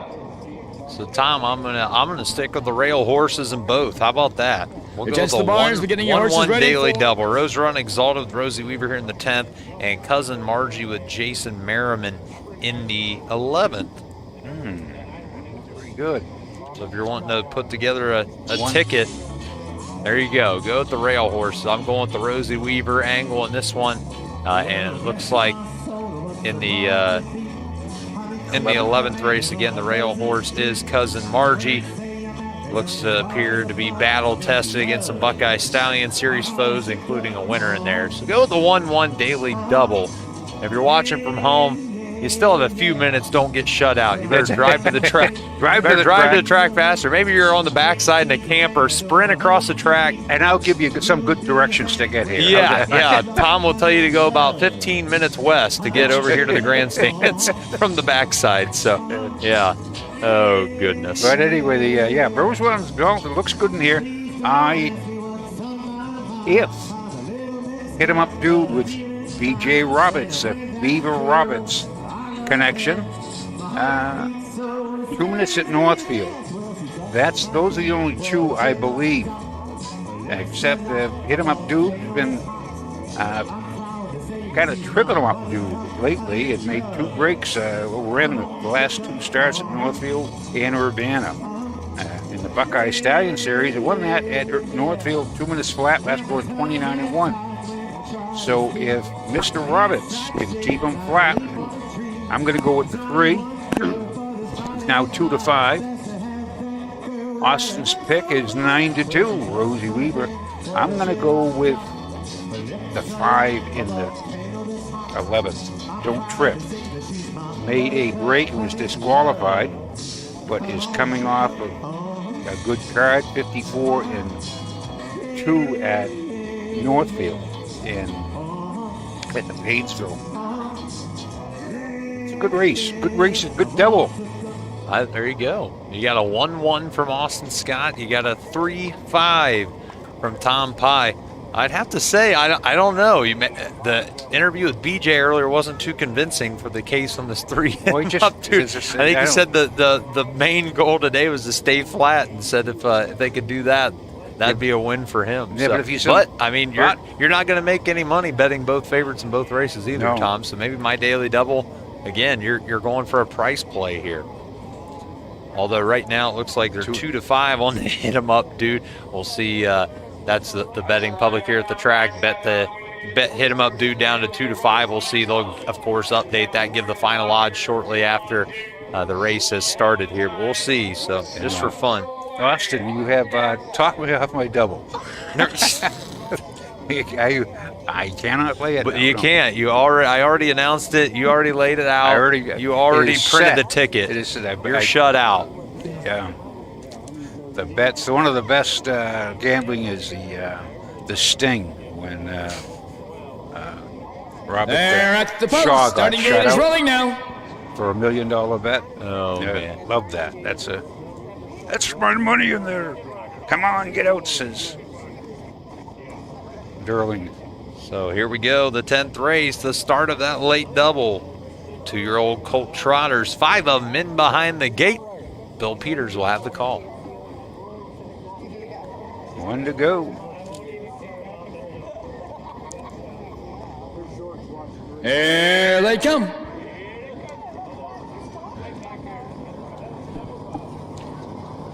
It's a curse. The curse. Here, off and trotting the first horse away at the rail is Rose Run Exalted. Dropping in there second is Swan Hell of a Time as Wicked Rocker goes off stride. Moving in there fourth as they race around the turn is Stone Throw Away, and the last horse is Hit 'em Up Dude. As they make the turn now to head down the backside to race over to that quarter-mile mark, Rosie Weaver has Rose Run Exalted on top by 4 lengths. Trotting in there second is Swan Hell of a Time, driven by Chuck Taylor. Third, it is Stone Throw Away, driven by Don Harmon. Fourth is Hit 'em Up Dude, driven by B.J. Roberts. And the last horse is Wicked Rocker, driven by Skip Demall. Past the quarter-mile mark, that's still Rose Run Exalted by 3.5 lengths. First quarter trotted in 33 seconds. That's Rose Run Exalted with the lead. Closing in a wee bit second now is Swan Hell of a Time. Third, it is Stone Throw Away. Fourth is Hit 'em Up Dude, and the last horse, Wicked Rocker. Horses are strung out a wee bit as they race down toward the half-mile mark. That's Rosie Weaver and Rose Run Exalted bringing the horses down toward the half. Sitting there second, that is Swan Hell of a Time. Third is Stone Throw Away. Moving up fourth now is Wicked Rocker. Hit 'em Up Dude goes off stride. First half trotted in 106 3/5. As they round the turn now to head down the backside to race over to that 3/4 mile mark. The one to catch is Rose Run Exalted, and the closest horse second is Swan Hell of a Time. Closing in third is Stone Throw Away, and closing in fourth is Wicked Rocker. The last horse, Hit 'em Up Dude. A pace will pick up from here on. Rose Run Exalted on top by 2 lengths over Swan Hell of a Time. Stone Throw Away still in their third, Wicked Rocker fourth, and Hit 'em Up Dude trails. Past the 3/4 mile mark, that's Rose Run Exalted by 2 lengths over Swan Hell of a Time. 3/4 and 139 1/5. That's Rose Run Exalted with the lead, but here comes Swan Hell of a Time up on the outside, and Rose Run Exalted goes off stride. Swan Hell of a Time takes over as Rose Run Exalted goes off stride. Moving up third is Wicked Rocker, and fourth along the rail is Stone Throw Away as they race for home. That is Swan Hell of a Time and Rose Run Exalted. It's gonna be Swan Hell of a Time, and here the outcome. Rose Run Exalted up for place. Looks like up for show might have been Stone Throw Away. You hear that, Tom? Those are That's our me. tickets. That's you and I's tickets being ripped up right now as both of them go on a break. 211. And that's why we're up here. Thank God I'm glued to this bench. I would have been down there. I'd be. I wouldn't wager on those odds. There Both you go. went off the favorite. Two things you and I shouldn't do: give directions and give betting advice. I think we figured it out. And they both were the co-favorites at even money. I think Swan Hill of a Time, was it? Yeah, 5-1. 5 Second to 1. longest shot on the board. Excuse me, no, it would be third. Yeah. 5-1 with the betting public here. Rosie was third, I believe. Yeah, after recovering from the break, I think. So Charlie gave a nice smile for the nod for the camera as he went by. Just wanted to say, how do you like me now? But he is a Swan Hill of a Time's been racing good, has 5 starts, 2 wins, 2 seconds, and a third. And this isn't a lifetime mark, but it's his third win. It's by What the Hill. And now moving down the track into the winner's circle where the winners go. Coming in from Albion, Michigan comes number 4, Swan Hill of a Time. Owned by Taylor Equine Racing LLC and trained to do it a victory by Chuck Taylor. The blanket for this race is courtesy of Hirschberger Construction.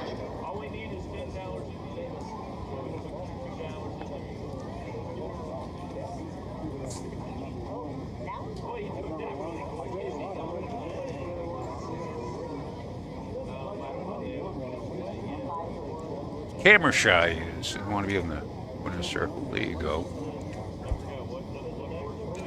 Swan Hill of a Time, 2-year-old. Nice 2-year-old trotting colt. Very consistent.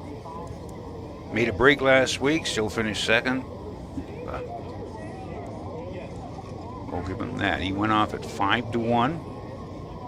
Let's really hear it here for the Taylors and Swan Hill of a Time. And Hirschberger Construction, the donors of the blanket.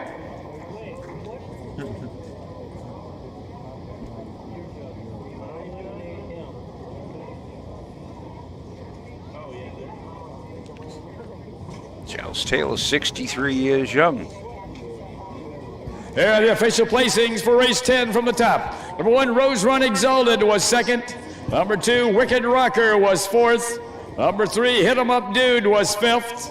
Number 4, Swan Hill of a Time was the winner. Number 5, Stone Throw Away was 3rd. Time of the first quarter was 33 seconds. The half was in 1:06 3/5.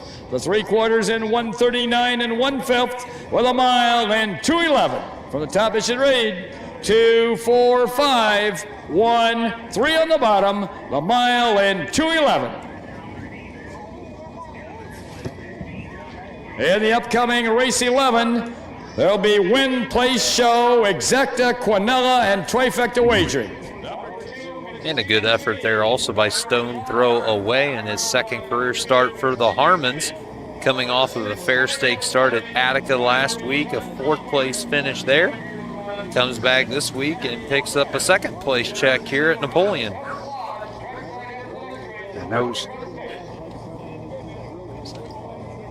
second place checks. Can you go back to the 10th there one time for me, Sure. Tom? Excuse me, that was Stone Throw Away 3rd, correct? Yeah. My fault there. 3rd place, still a good effort there for Stone Throw Away for the Harmons. Again, 2nd career start for that Wishing Stone gelding. 4th was Wicked Rocker, and 5th was Hit 'em Up Dude, and the winner in 2:11, Chuck Taylor trains and drives Swan Hill of a Time. And Tom, then there was one. Down to the 11th finale here at Henry County Fair in nifty Napoleon, Ohio.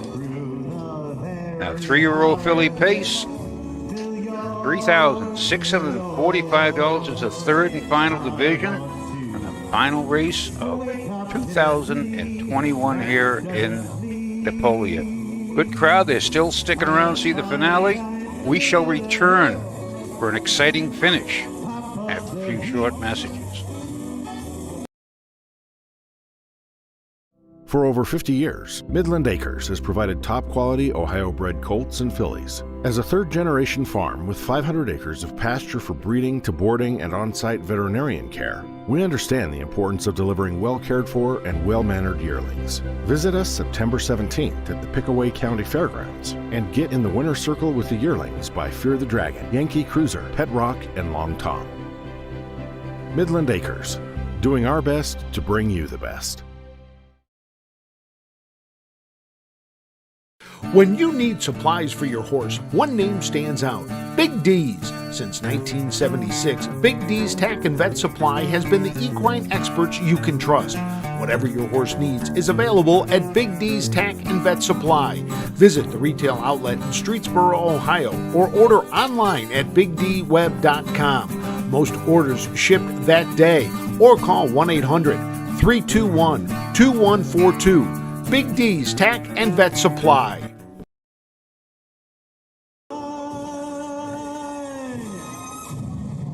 And here we go.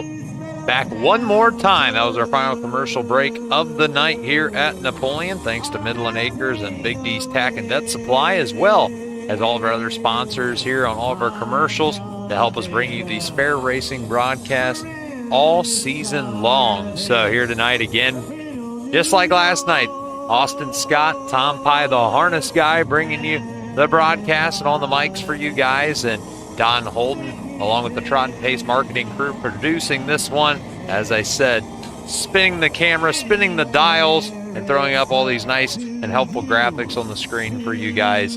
Appreciate you all tuning in to the broadcast. And if you are following along from home, one last time, you want to program, you're tuning in late here. Maybe you just got back from your barn. You want to watch the nightcap from Napoleon here. Hurry up, but go to harnessracingohio.com. Again, that's harnessracingohio.com, and you can get a free program for this race or any of our broadcasts for that matter. So you go to harnessracingohio.com, you click View Live Races at the top of the page, and that will have all of our broadcasts on one page for you guys.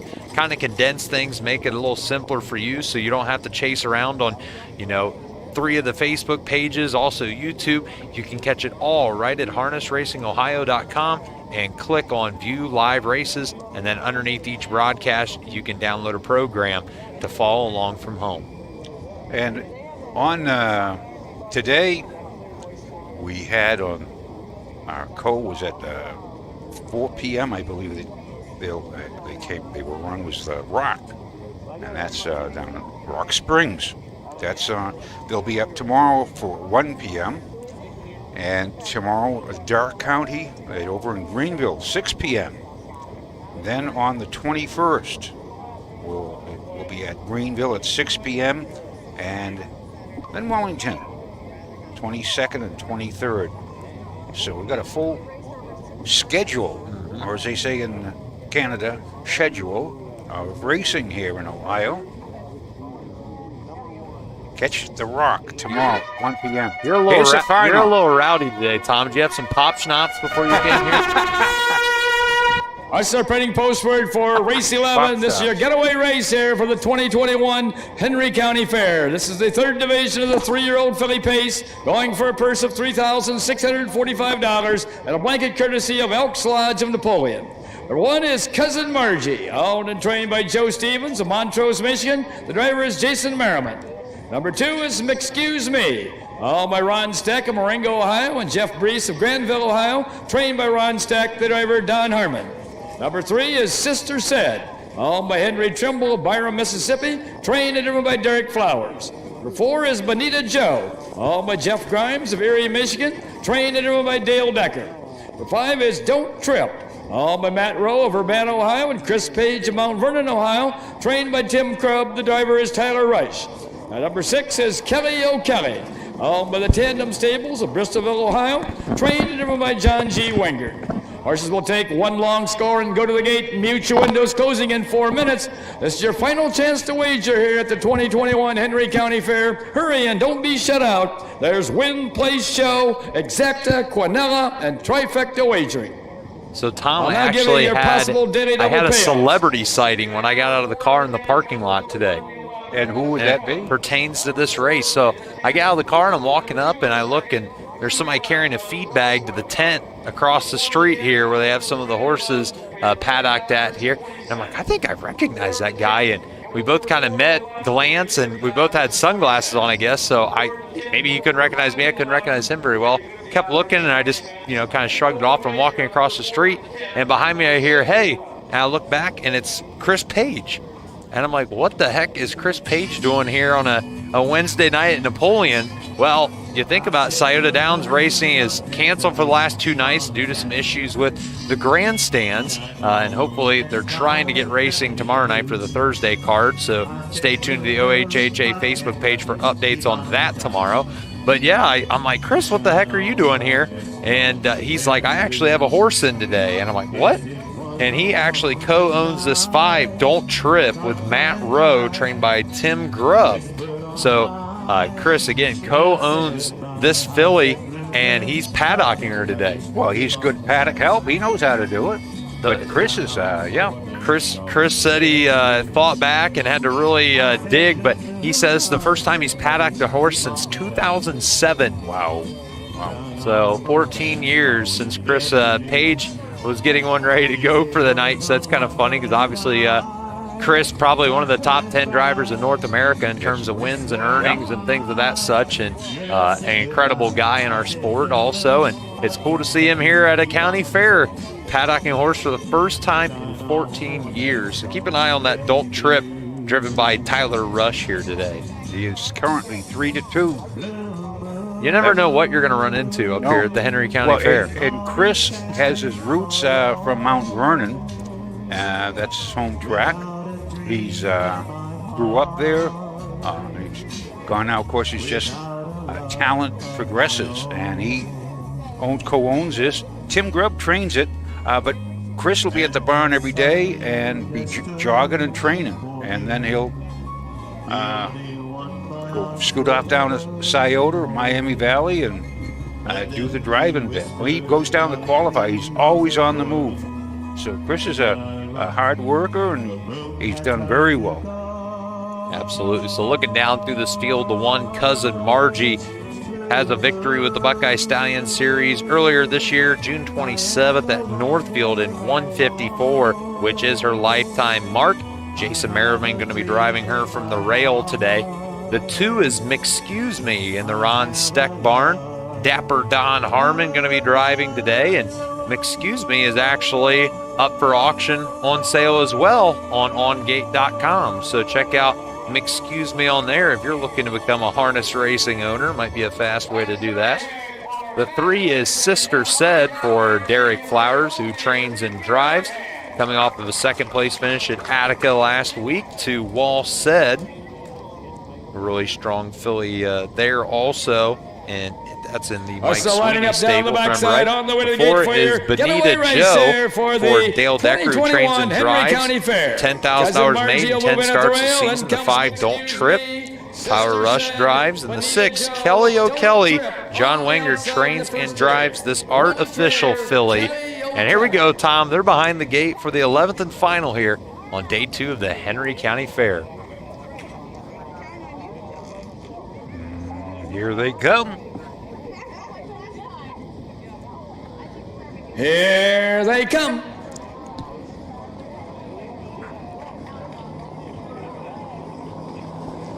They're off and pacing the first horse away at the rail is Cousin Margie. At the rail second is Kelly O'Kelly. Moving up on the outside third is Sister Said. At the rail fourth, that's M'Excuse Me. Up on the outside fifth is Bonita Joe, and the last horse is Don't Trip. As they make the turn now to head down the backside to race over toward that quarter-mile mark, Jason Merriman has Cousin Margie on top by a length and a half. Pacing in their second is Kelly O'Kelly, driven by John Wingard. Moving along third, that's M'Excuse Me, driven by Don Harmon. Fourth is Sister Said, driven by Derek Flowers. Fifth is Bonita Joe, driven by Dale Ducker. And the last horse is Don't Trip, driven by Tyler Rush. First quarter paced in 30 3/5 seconds. As they race around that upper turn to come down past the stand for the first time, that's Cousin Margie by a length and a half.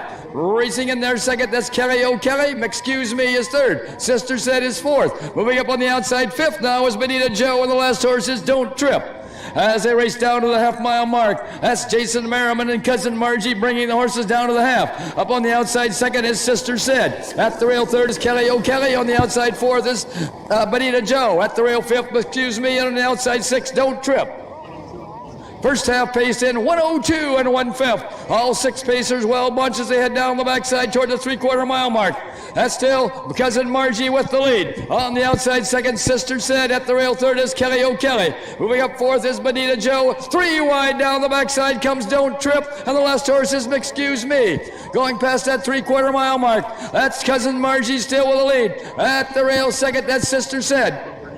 3/4 in 132 as they race around that upper turn to head for pay dirt. That's still Cousin Margie with the lead, but here comes Don't Trip with a race on the outside along with Bonita Joe as they race for home. That's Cousin Margie and Don't Trip, and between horses comes Bonita Joe. Cousin Margie, Don't Trip, and Bonita Joe.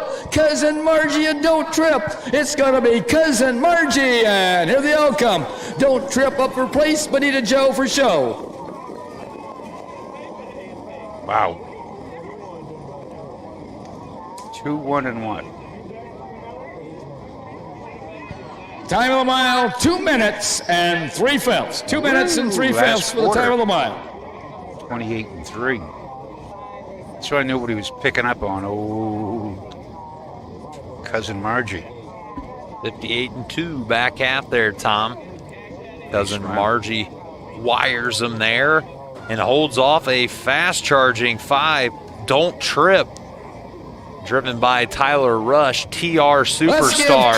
Nearly circled the whole field, sitting 6th there, just past 5/8, comes up and almost circles the whole field, but comes home second behind the 1, Cousin Margie. 154. I'll say no more. Unofficial, of course. Bonita Joe and Dale Decker. Unofficially third. Dale Decker.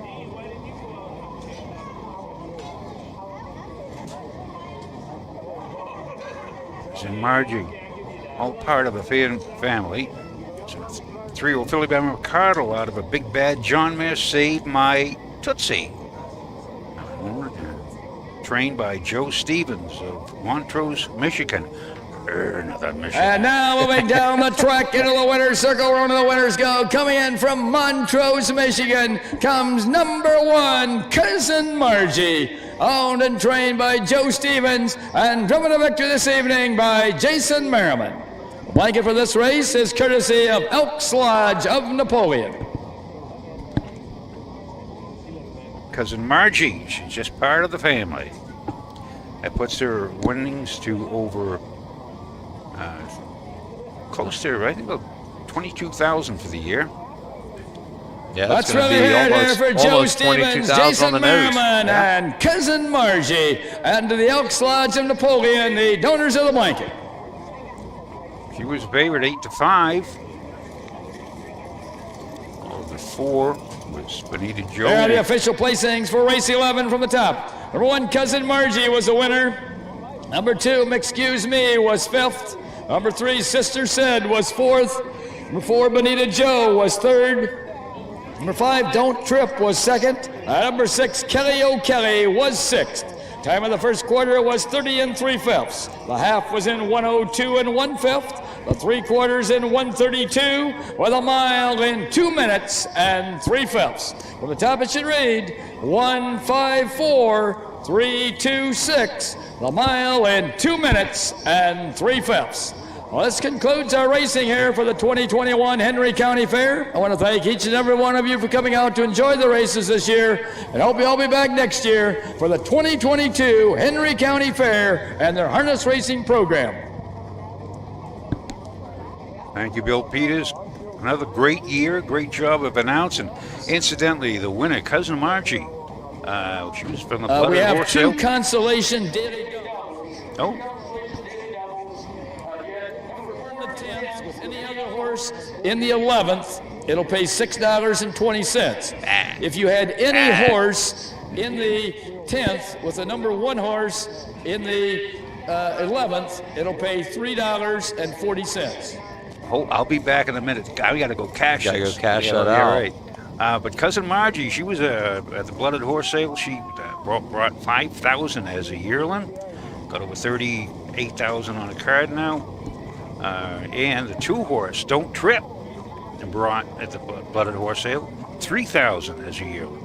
So those are the bargains, I'll tell you. You got great racing, fantastic finishes this year.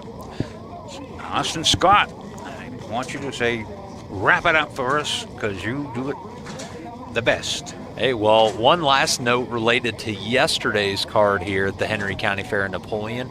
As a reminder, if you're just joining us, we missed races 1 through 4 live at Napoleon yesterday due to an internet connection issue. It has been brought to my attention. The replays are already posted to trotandpaceracing.com. So, races 1 through 4 yesterday, again, that we missed on the live broadcast. And if you had to miss them, we apologize. But the replays of races 1 through 4 yesterday here at the Henry County Fair are posted to trotandpaceracing.com. And once you go there, click on the calendar, find yesterday's date, August the 17th. Click on that, and you can find the replays for races 1 through 4, as well as all 11 races on yesterday's card. So just wanted to pass that note along to you guys before we wrap things up here.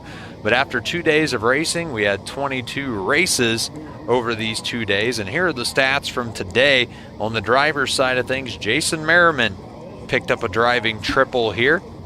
With a driving double, Cam McCown and Pierce Henry, 2 wins apiece for them. And then rounding things out with a single win apiece, BJ Roberts, Don Harmon, Skip DeMall, and Chuck Taylor. Looking over on the training side of things, a very competitive card today, as all 11 races were won by 11 different trainers. So yesterday it was Chris Beaver taking that triple, and BJ Roberts taking triple on the driving side. They were kind of hogging the ball, as I said yesterday. So today, all the trainers, again, that won a race: Ron Steck, Chris Beaver, Bill Webb, Jess McCown, Kent Hess, Robbie Brooks, Pierce Henry, Tyler Bates, Phil Groves, Chuck Taylor, and Joe Stevens. Again, all 11 races a day won by 11 different trainers. So a competitive card here, and our closest finish of the meet came today as well. Yes. By a nose and a photo, I would say, in one of our races, and also saw a new track record for 3-year-old pacing colts here at Napoleon as well. Very good miles, very good tight racing and good racing. And they got around the turns fine. They did, well, most of them did. But it was a fantastic day of racing. In fact, fantastic 2 days of racing. Austin, again, it was always a pleasure. Good man. He's got more background stories than anybody I've worked with. He's out there scouring as a Cub reporter, Austin Scott. Love playing that 20 questions with trainers out here, Tom. It's a good time. So one final time, from Napoleon, I'm Austin Scott. He's Tom Pye, the harness guy for Trot and Pace Marketing Producing. We thank you for joining us, and we'll see you soon again here on the Ohio Harness Horsemen's Association Broadcast Network. Good night, everyone.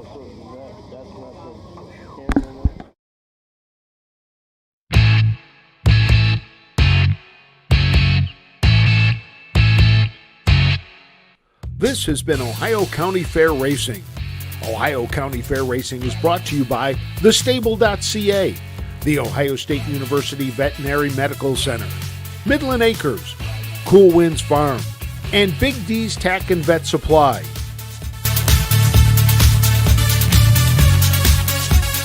Ohio County Fair Racing is a presentation of the Ohio Harness Horsemen's Association.